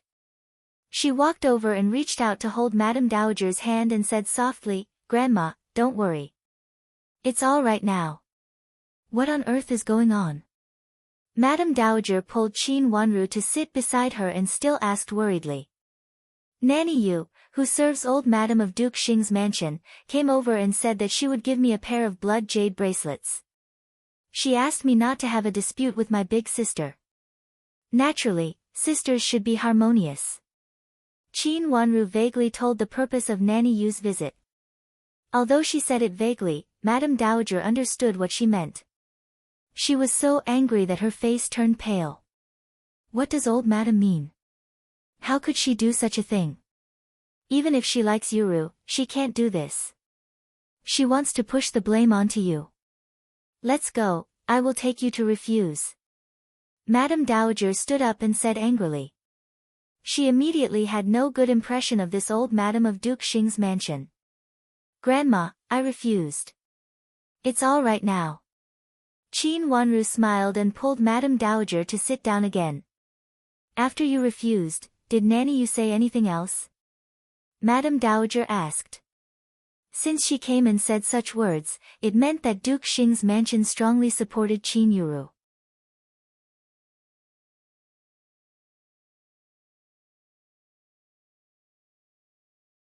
Chapter 343. Grandma, why are these cakes so exquisite? I heard that Nanny Yu specifically asked about the pastries in Father's study just now. Qin Wanru asked with a smile. She picked up a piece of cake and looked at it carefully. I didn't look at it carefully when I used it before. Did Nanny Yu ask about the pastries? Madame Dowager's expression changed slightly. Qin Wanru nodded with a little surprise in her eyes. Grandma, is there anything special about these cakes? Madame Dowager took the pastry from her hand, looked at it and frowned. Suddenly, she turned to Nanny Duan and asked hurriedly, "Zhuozhua's set of pastry molds. Go and have a look." Which set? Nanny Duan didn't understand at first. When old grandma mentioned Qin Wanru, she immediately opened her eyes wide and asked, "Old grandma, are you talking about second Mrs. set?" "Yes, that's the set. Other sets don't have such exquisite molds." Old grandma nodded and said. "Then I'll go and have a look right away." Nanny Duan seemed to think of something. She glanced at Qin Wanru and turned to leave in a hurry. "Grandma, what do you mean by that? Which one is mine?" Qin Wanru raised her little face and shook Madame Dowager's sleeves, asking in confusion. Old grandma looked hesitant. She looked at Qin Wanru's face and wanted to say something but stopped on second thought. After a long while, she sighed and said, "Zhuozhua, that set of molds is yours. They were made when you were young. They have always been there. You liked them very much when you were young, so I kept them for you. Then I put them away. How could there suddenly be cakes made with this set of molds in the kitchen? My favorite? Mine?" Qin Wanru looked confused. "Yes, they are yours," old grandma said with certainty this time. She reached out and touched Qin Wanru's hair with a little bitterness in her eyes. Qin Wanru's long eyelashes fluttered a few times to hide the trace of deepness at the bottom of her eyes. As expected, the mold was not originally in Madame D's hands. Even if she secretly took it away, she dared not let old grandma find out. Otherwise, she would have taken it out earlier to increase Qin Yuru's bargaining power. This time, he had no choice but to do it. Of course, he also took into account that the old mistress might have long forgotten about this matter. In her previous life, Qin Wanru had never seen this set of molds, but she had heard of this kind of exquisite pastry. It was said that Qin Yuru loved it very much, and every time there were guests, she would definitely take it out and present it. Qin Yuru originally thought that it was because of the outstanding pastry, but she didn't think that it was because the pastry mold was not simple. At that time, even if Qin Yuru didn't officially reveal her identity, perhaps everyone secretly thought that she was her mother's biological daughter. After what happened to Qin Yuru yesterday, Madame D had to increase her bargaining chips. This was what he needed. How many trump cards and bargaining chips did Madame D have? Nanny Duan came quickly and came back in a hurry. It could be seen that she was in a hurry. Her face was slightly pale. As soon as she entered the door, she said, "Madame Dowager, that set of molds is gone. Check, go and find out where this set of molds used in the kitchen came from." Madame Dowager's face darkened. "Madame Dowager, I have sent someone to ask. Just now, I also asked the supervisor old maid who brought Madame Dowager's things to the capital city. She said that it was gone before we came to the capital city. At that time, when the mansion was going to the capital city, there were some things left when we sorted out the things, but later it was gone. The supervisor old maid thought it was just a set of molds, so she didn't report it to Madame Dowager. She only recorded a loss. Before they came to the capital city, when they were in Jiangzhou, Madame Dowager's warehouse had also been checked. Because there were a lot of things, it took several days to check. Some needed things were sent to the capital city, and some unnecessary things were sent back to the hometown of Qin's mansion. That set of molds was also recorded in the account. After all, it was just a set of molds. Although it was exquisite, it was not something precious. Since it was gone, it didn't matter. The supervisor didn't care about it. She just crossed it in the record book and reported a loss. When Nanny Duan went out just now, she thought that it might be gone, so she specially asked someone to call the supervisor old maid. It was gone when we came to the capital city. Madame Dowager was shocked and angry. Madame D dared to do this. There was almost no need to check again. Madame Dowager had made it clear that it was Madame D who did it. That was to say, Madame D had long coveted Qin Wanru's things, or she had long had bad intentions. When they were in Jiangzhou, Madame D was in charge of the backyard of Ningyuan Army General's mansion. Madame D had many trusted subordinates. Only Madame D could send someone to take away this set of molds in such a hurry without anyone knowing. Moreover, others didn't know the meaning of this set of molds. They didn't know that this set of molds was also carried in Qin Wanru's package at that time, and it was related to Qin Wanru's family background. Let's go, I will ask Madame D myself. Madame Dowager stood up angrily. Madame Dowager. Grandma. Nanny Duan and Qin Wanru held her on each side. Grandma, don't be angry. You can't be angry because of your poor health. We should check it out first. Even if it is Madame D who did it, Grandma can ask it back slowly. Qin Wanru advised softly. Of course, she would not allow Grandma to see Madame D. At this time, Madame D was like crazy and dared to do anything. If Grandma went to see her and she took the Qingxiu grass sachet with her, Grandma's body, which was not easy to recover, would be in trouble. In the past, Madame D didn't dare to do this kind of thing openly, but now she definitely dared to do it. She was now imprisoned in the yard and desperately wanted to get out. Madame Dowager was a mountain on her head, so she should desperately want to make Madame Dowager fall. Madame Dowager, second miss is right. Don't be angry and think about it carefully. Even if you go to ask Madame D now, I don't think I can get the answer. At that time, the mold was lost by itself and no one saw Madame D's people take it. Even if you ask the people in the kitchen now, the people in the kitchen may only say that this set of mold just appeared there and no one knows who took it. There are many people in the kitchen and it is not something lost, so no one can tell the reason. Nanny Duan deserved to be Madame Dowager's henchman. She had always been familiar with the affairs of Qin's mansion. She persuaded Madame Dowager with only a few words and helped her sit down again. A servant girl came in and whispered to Nanny Duan. Nanny Duan nodded, waved her hand to signal her to leave, and then said to Madame Dowager, Madame Dowager, the supervisor of the kitchen said that no one knows who took that set of mold and when it was put in the corner of the kitchen. The new old maid wanted to make pastries, so she rummaged through all kinds of molds and found it from below. Qin Wanru blinked her watery eyes and was not surprised by this result. Of course, Madame D would not really go against Madame Dowager. It seemed that this had nothing to do with her. The new old maid, the new pastry mold, and the exquisite and excellent pastries. Duke Xing's mansion just had an accident yesterday and they came in a hurry. When they saw such exquisite pastries, they would definitely look at them a few more times. If she guessed correctly, this set of mold should be an old thing in the former Duke Xing's mansion, so Nanny, you would obviously be more familiar with it. This line of investigation was almost intertwined with each other. Madame Dowager of Duke Xing's mansion even guessed that when the rumor that Qin Yuru beat and scolded her in the street came out, Madame Dowager of Duke Xing's mansion would be anxious and send someone to suppress her. It could be said that Madame Dowager of Duke Xing's mansion had done everything. Of course, the old maid in the kitchen should not only do this. This was an old maid who had been arranged for a long time. Madame D, does she know what she is doing? Madame Dowager was so angry that her face turned pale and she said with hatred.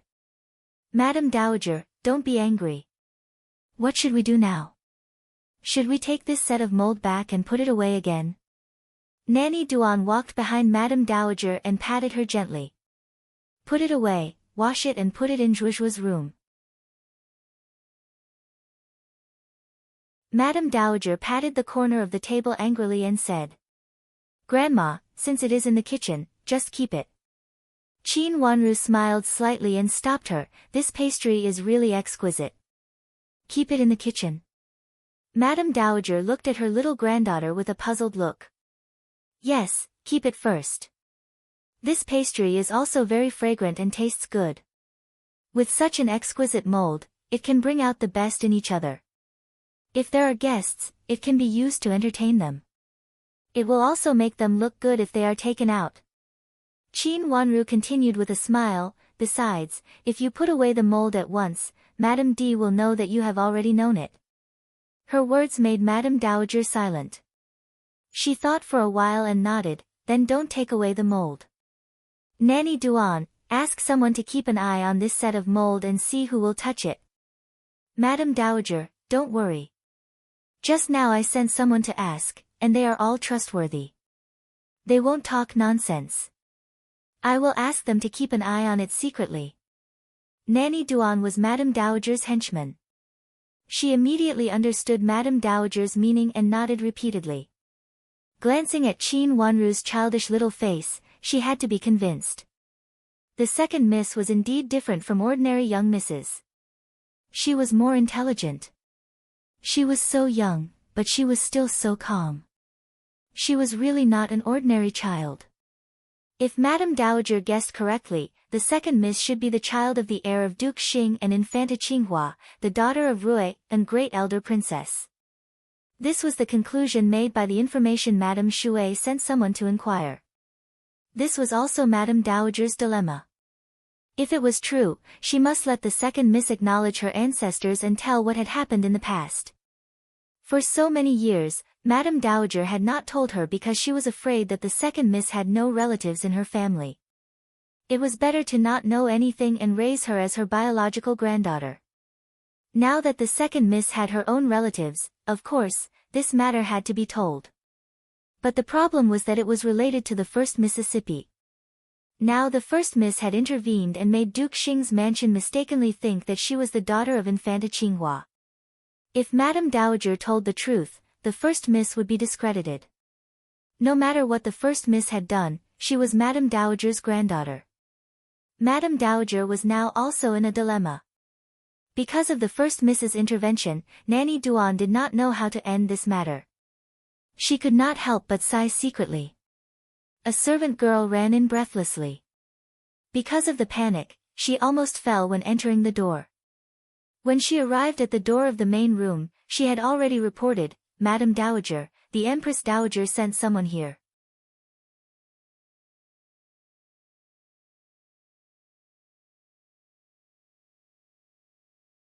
Chapter 344. Nanny Duan turned around and walked to the door. When she lifted the curtain, she saw a sweaty servant girl running outside the curtain. What did you say? The Empress Dowager from the palace sent someone to announce that she wants to take second miss into the palace. The servant girl took a breath and finished her sentence. What's the matter? When? Madame Dowager asked anxiously. I don't know what it is, but it's urgent. Right now, the carriage from the palace is ready at the door, and second miss can enter the palace immediately. The servant girl said hurriedly. Madame Dowager was shocked that it was so urgent. The Empress Dowager didn't care about the affairs of the imperial harem. Usually, it was the Empress who summoned her. When did the Empress Dowager bother her? Grandma, it's okay. It should be the thing at the palace gate. It has something to do with Prince Chen. I heard that Prince Chen is the Empress Dowager's favorite grandson. Qin Wanru comforted Madame Dowager hurriedly when she saw that her face changed in shock. Something happened to Prince Chen. Madame Dowager was not comforted. The more she thought about it, the more panicked she became. Prince Chen was not in good health. He was already sick and it was said that he would not live long. Although he said it was okay before, if something really happened, the Empress Dowager would definitely blame Qin Wanru. I don't think so. If something really happened, I'm afraid she wouldn't just let me enter the palace peacefully. Qin Wanru said with a smile. She looked gentle and calm. Looking at Qin Wanru's appearance, Madame Dowager was slightly relieved. She sat down again and said worriedly, "Then you can go. Be careful. Remember not to talk or look at them. You can't offend the nobles in the palace." "Grandma, don't worry. I will be careful." Qin Wanru nodded and then bowed respectfully to Madame Dowager. She rushed to the outer courtyard with Yujie. At this time, Qin Huayong also got the news. He hurried over and met Qin Wanru on the road. Qin Huayong was relieved and told Qin Wanru a few more words. After Qin Wanru left, Qin Huayong didn't return to the outer courtyard but went directly to Madame Dowager's Xining pavilion. The carriage stopped at the gate of the mansion early. Although it was not big, it looked more exquisite compared to the situation outside the palace. Qin Wanru got on the carriage with Yujie, and the carriage went all the way to the palace gate. When they arrived at the palace gate, the eunuch who was sent to pick her up showed her waist token to the imperial bodyguard at the palace gate.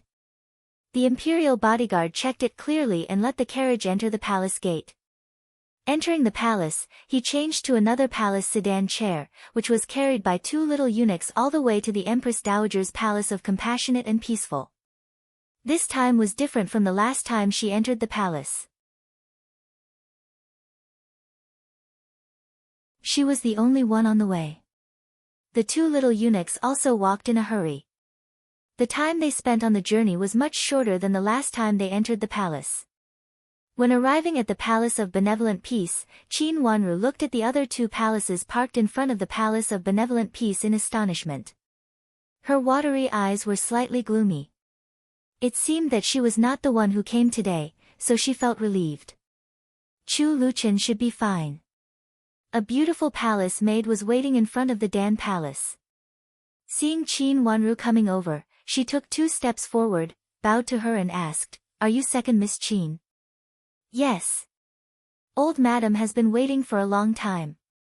Please come in with me, second Miss Qin," the palace maid said with a smile. Qin Wanru nodded and followed her up the Dan Palace step by step. When they arrived at the palace gate, the palace maid asked her to wait for a moment and went in to report. Then she came out and led Qin Wanru inside. Qin Wanru walked in with her head down. As soon as she entered the main hall, she heard laughter inside, so she looked steadily forward at the moment. There were a lot of people in the main hall. There were 4 or 5 of them. Hearing the sound at the door, they all looked at Qin Wanru. This is the second miss of Qin's mansion. She is a beautiful person. Empress Dowager, you brought such a beautiful person here. She is better than all of us. The one who spoke was a new favorite concubine of the emperor. She was about 15 or 16 years old and looked beautiful. At this time, she covered her face with a fan and smiled. Yes, she is so outstanding. Empress Dowager likes the beautiful little girl again and doesn't like us, another said with a smile. They all stayed in Empress Dowager's palace after coming to pay their respects. In the past, they were familiar with Empress Dowager and had some face in front of Empress Dowager. Therefore, they dared to make some jokes. I just heard some interesting things and specially called her over to ask her. How did it become that I don't like you? Empress Dowager smiled gently, but looked at Qin Wanru with a bit of fierceness and criticism in her eyes. She frowned. The 2 sisters of Qin's mansion fought in the street for a pair of blood jade bracelets, which was really shameful. Originally, she was a little dissatisfied with Qin Wanru. At this time, she increasingly disliked her. It was just a pair of bracelets. How could she be so petty and fight like this? If Chen doted on other women and rewarded other women in the future, would they also fight with Chen and make Prince Chen's mansion into a mess? Chen-er's body couldn't stand such nonsense. Feeling the sharp eyes above, Qin Wanru became more cautious. After entering the door, she looked steadily at Empress Dowager on the high seat, knelt down, and saluted respectfully. "Greetings, Empress Dowager. Raise your head." Empress Dowager's voice came from above. Qin Wanru raised her head, and her long eyelashes fluttered over her eyes. She looked calm and natural. This kind of unhurried look made Empress Dowager show a faint smile on her face. Even if she had no family background and could not be the legal wife, Empress Dowager also hoped that she would choose the best one for Chu Luchen, not the kind of woman who was fussy and couldn't show her face in public. "Empress Dowager, the second miss of Qin's mansion is so beautiful. I didn't see her clearly just now. Now I see her, she is really outstanding." And said with a smile, "Compared with this second Miss Qin, we are all old." The one who spoke was about 20 years old. Her words made the Empress Dowager laugh. "You are so old, so I am so old that I can't even look at you. Empress Dowager can't be compared with us. Empress Dowager looks much younger than us. If I didn't tell you, I'm afraid that I'm a little older than you."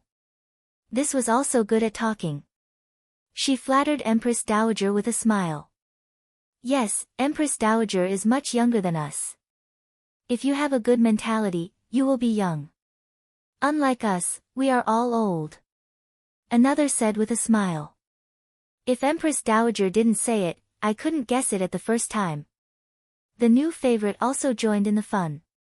These words made Empress Dowager laugh more and more, and she scolded, "You people, all of you come to make fun of me. Empress Dowager, how dare we?" "Yes, Empress Dowager, only God can prove our filial piety to you. How dare we make fun of you?" Listening to the laughter above, Qin Wanru touched her knees, which faintly hurt because of kneeling. She knew that Empress Dowager deliberately didn't call her to show her strength. She blinked her watery eyes. She remembered that when she saw Empress Dowager last time, it seemed that Empress Dowager was not so hostile to her. Was it because of what happened yesterday? Thinking of this, she had an idea. After a long while, Empress Dowager seemed to see Qin Wanru. She stopped smiling and said lightly, "Get up and sit aside." The palace maid who led the way came over and helped her up, and then helped her to the stool on one side. "In front of Empress Dowager, there is no place for me to sit." Although Qin Wanru's knees were slightly trembling, she still stood in front of the stool in an orderly manner and did not sit down. "Don't be so polite. Sit down first," Empress Dowager said indifferently. The palace maid held her hand and let her sit down. This time, Qin Wanru did not refuse and sat down naturally. "What happened on the street yesterday? I heard that you two sisters quarreled in the street. How could such a thing happen to a miss from an aristocratic family?" After Qin Wanru sat down, Empress Dowager's face darkened. Hearing Empress Dowager's rebuke, other people in the Great Hall even breathed lightly for a while. Qin Wanru was prepared in her heart and said respectfully, "Empress Dowager, I didn't quarrel with Big Sister yesterday. How can it be fake? Now the whole capital is talking about your disgraceful thing. Could it be that everyone is wrong?" Empress Dowager said with an unkind look. "Yes, I am. I and Big Sister were originally in the same car, but I remembered that Grandma was not feeling well before, so I wanted to get off and go to the car in front to accompany Grandma. My sister helped me, and then the bracelet was broken.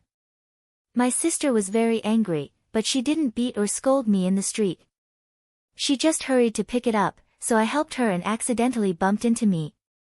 There were many people on the street, so I couldn't see clearly, so I misunderstood that my sister beat or scolded me." Qin Wanru reported unhurriedly. Misses from aristocratic families had their own etiquette. Even if what happened yesterday was true, as a younger sister, she couldn't slander her sister in front of others. Moreover, the sisters of Qin's mansion were one in front of outsiders. If Qin Yuru was not good, Qin Wanru was naturally not good, too. What's more, someone had deliberately spread the words wrongly. The purpose was to let Qin Wanru be punished by Empress Dowager. What did it mean that they quarreled and scolded each other in the street because of a pair of jade bracelets? The meaning of this sentence was the same as what Nanny Yu had said before, which meant that the cause was Qin Wanru. Otherwise, how could they quarrel because of a pair of jade bracelets? The so-called jade bracelets were only the pair given by old Madame of Duke Xing's mansion to Qin Yuru. Qin Yuru got the jade bracelets herself, so of course, she wouldn't quarrel with her because of this. It must be that she was jealous, so they quarreled and made such a thing. The person who spread the words was really vicious. He knew that it was impossible for him to say that it was Qin Yuru who made it in front of Empress Dowager.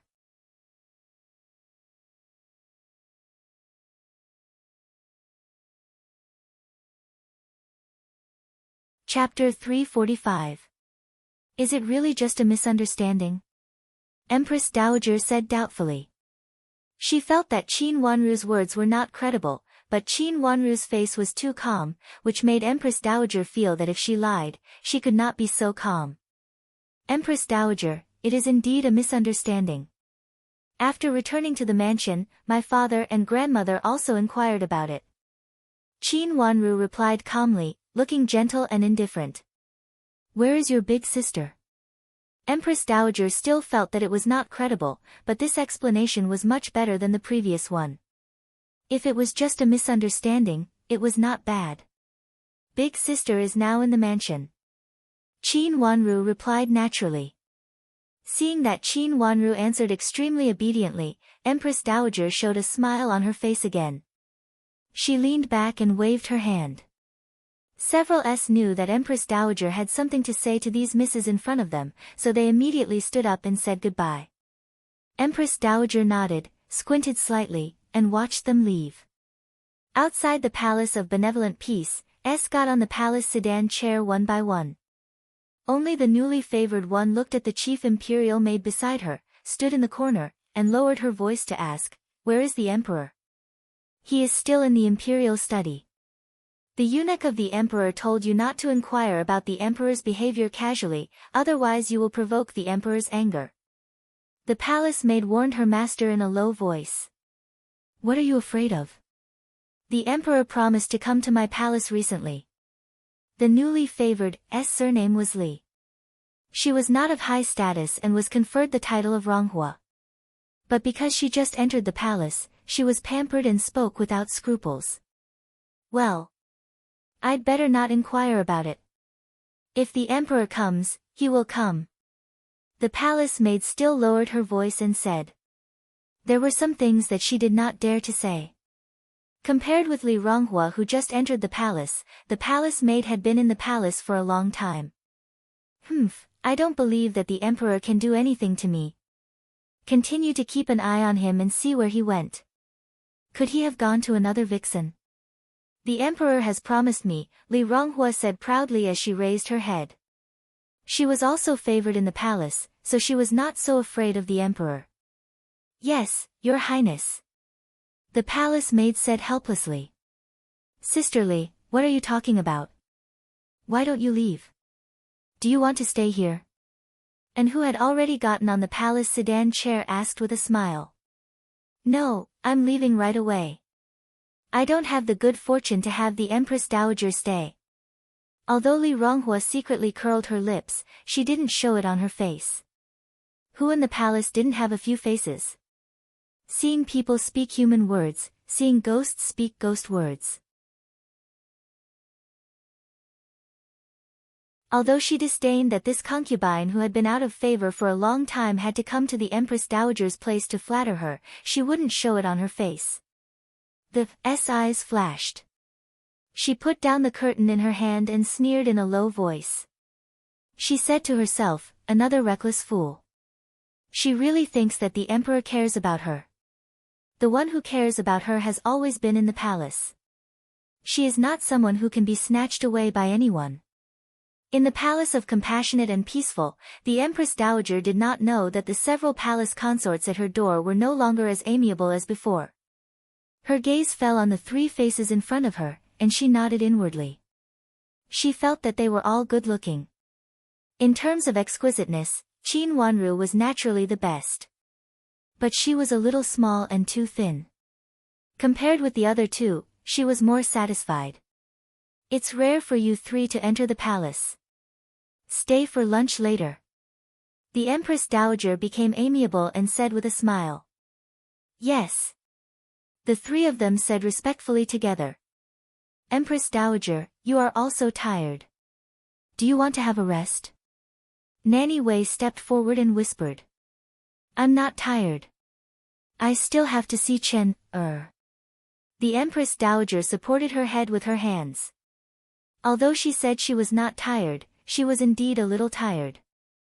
Those imperial consorts should have come to greet her early in the morning. It had been a while since early in the morning until now.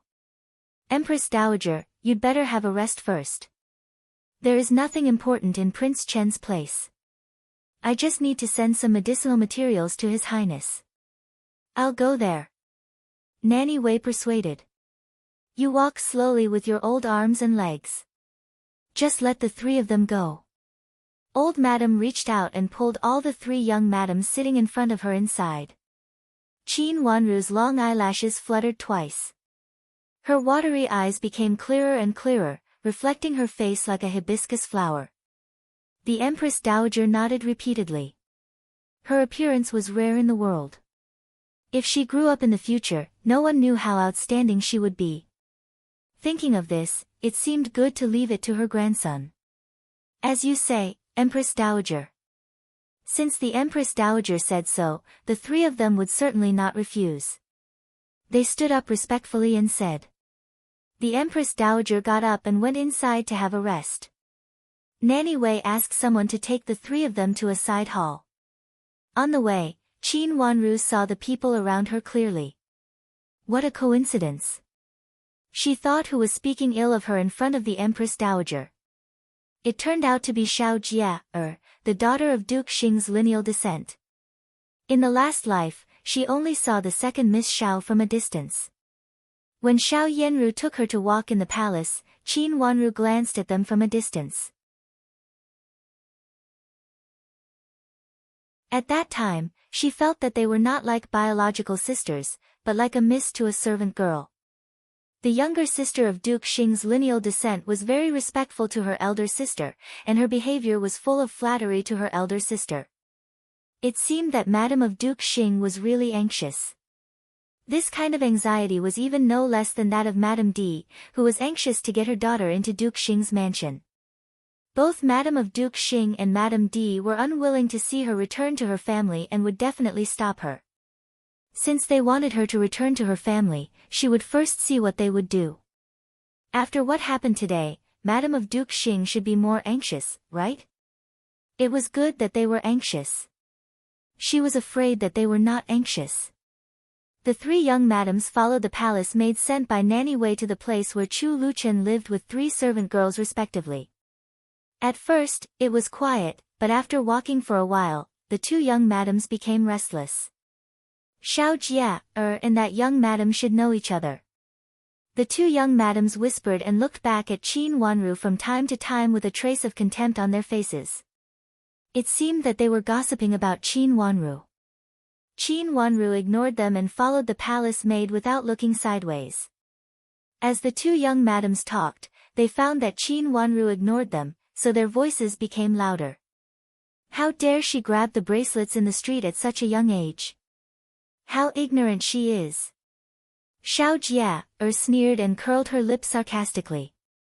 Although she did not directly say it was Qin Wanru, the meaning of her words was Qin Wanru. Yes, it seems that she is good at pretending. Another delicate young madam gently pressed the corner of her mouth with a handkerchief, looking very disgusted. This was almost a blatant slap in the face.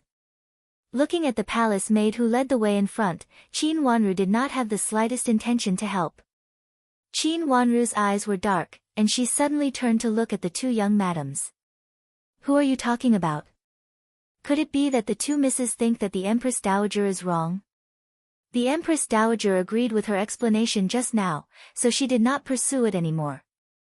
The two young madams did not expect that Qin Wanru dared to talk back, and her words were so fierce that they were choked and tongue-tied for a while. The young madam, who Qin Wanru did not know, reacted faster. After a short pause, she immediately reacted and retorted, "Why are you so anxious? We are not talking about you."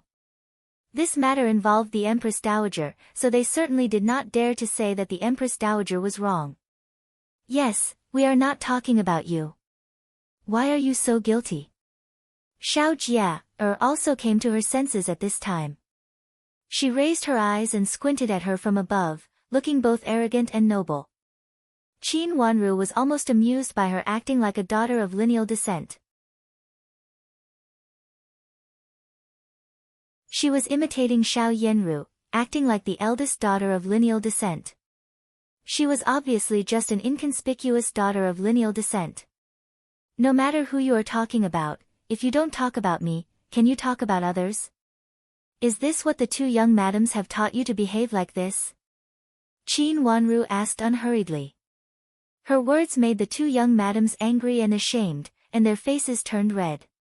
If they were not in the palace, they would definitely quarrel with Qin Wanru. Peeping at the palace maid who seemed to hear nothing, the two young madams did not dare to be presumptuous after all. They just glared at Qin Wanru fiercely. The two young madams secretly gritted their teeth and looked at each other. They did not dare to quarrel openly, but they could ignore Qin Wanru. In the following way, the two young madams did not talk about Qin Wanru, but they talked about the topic of the harmony between sisters. They also talked about which family's younger sister beat her elder sister, and she would not get a good retribution, and then she would lose her reputation. Qin Wanru didn't say anything about herself, so she didn't pay attention to them. She looked at the palace maid who was calm and expressionless in front of her and followed them slowly, as if she didn't hear the harsh sounds in their words. Chu Liuchen's palace was in front of them, and two guards were guarding at the door. Seeing several people coming, they immediately stepped forward to stop them. The palace maid who led the way bowed sideways and said, "Empress Dowager asked me to bring these three young madams to send medicinal materials for Prince Chen." Another guard stepped forward, looked at the medicinal materials in the hands of the three servant girls, looked them over a few times, and felt there was no problem. Then he stepped aside and waved his hand. The group of people was let in. As soon as they entered the door, before they could see the scene in the palace clearly, they saw a white shadow flashed by and went straight to them. Xiao Jia and the young madam walked in front of Qin Wanru. As soon as the guard let them in, the two young madams rolled their eyes at Qin Wanru and strode in. The white shadow first jumped on the young madam, and the young madam touched it subconsciously.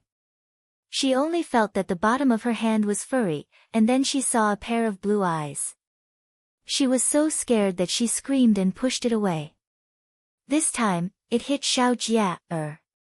Xiao Jia let out an earth-shattering scream, took a step back, and fell heavily to the ground. She didn't know if she had tripped the lady from before, but the lady stumbled and fell as well. The two young madams shouted in panic, "You're tuning into the Blissful Bookshelf YouTube channel. We're so grateful for your support, and don't forget to subscribe to join us on this incredible journey through captivating stories. Your generosity through donations truly makes a world of difference, as it's the primary source of revenue that allows me to expand and enhance this channel for you. Thank you from the bottom of my heart for being a part of this adventure.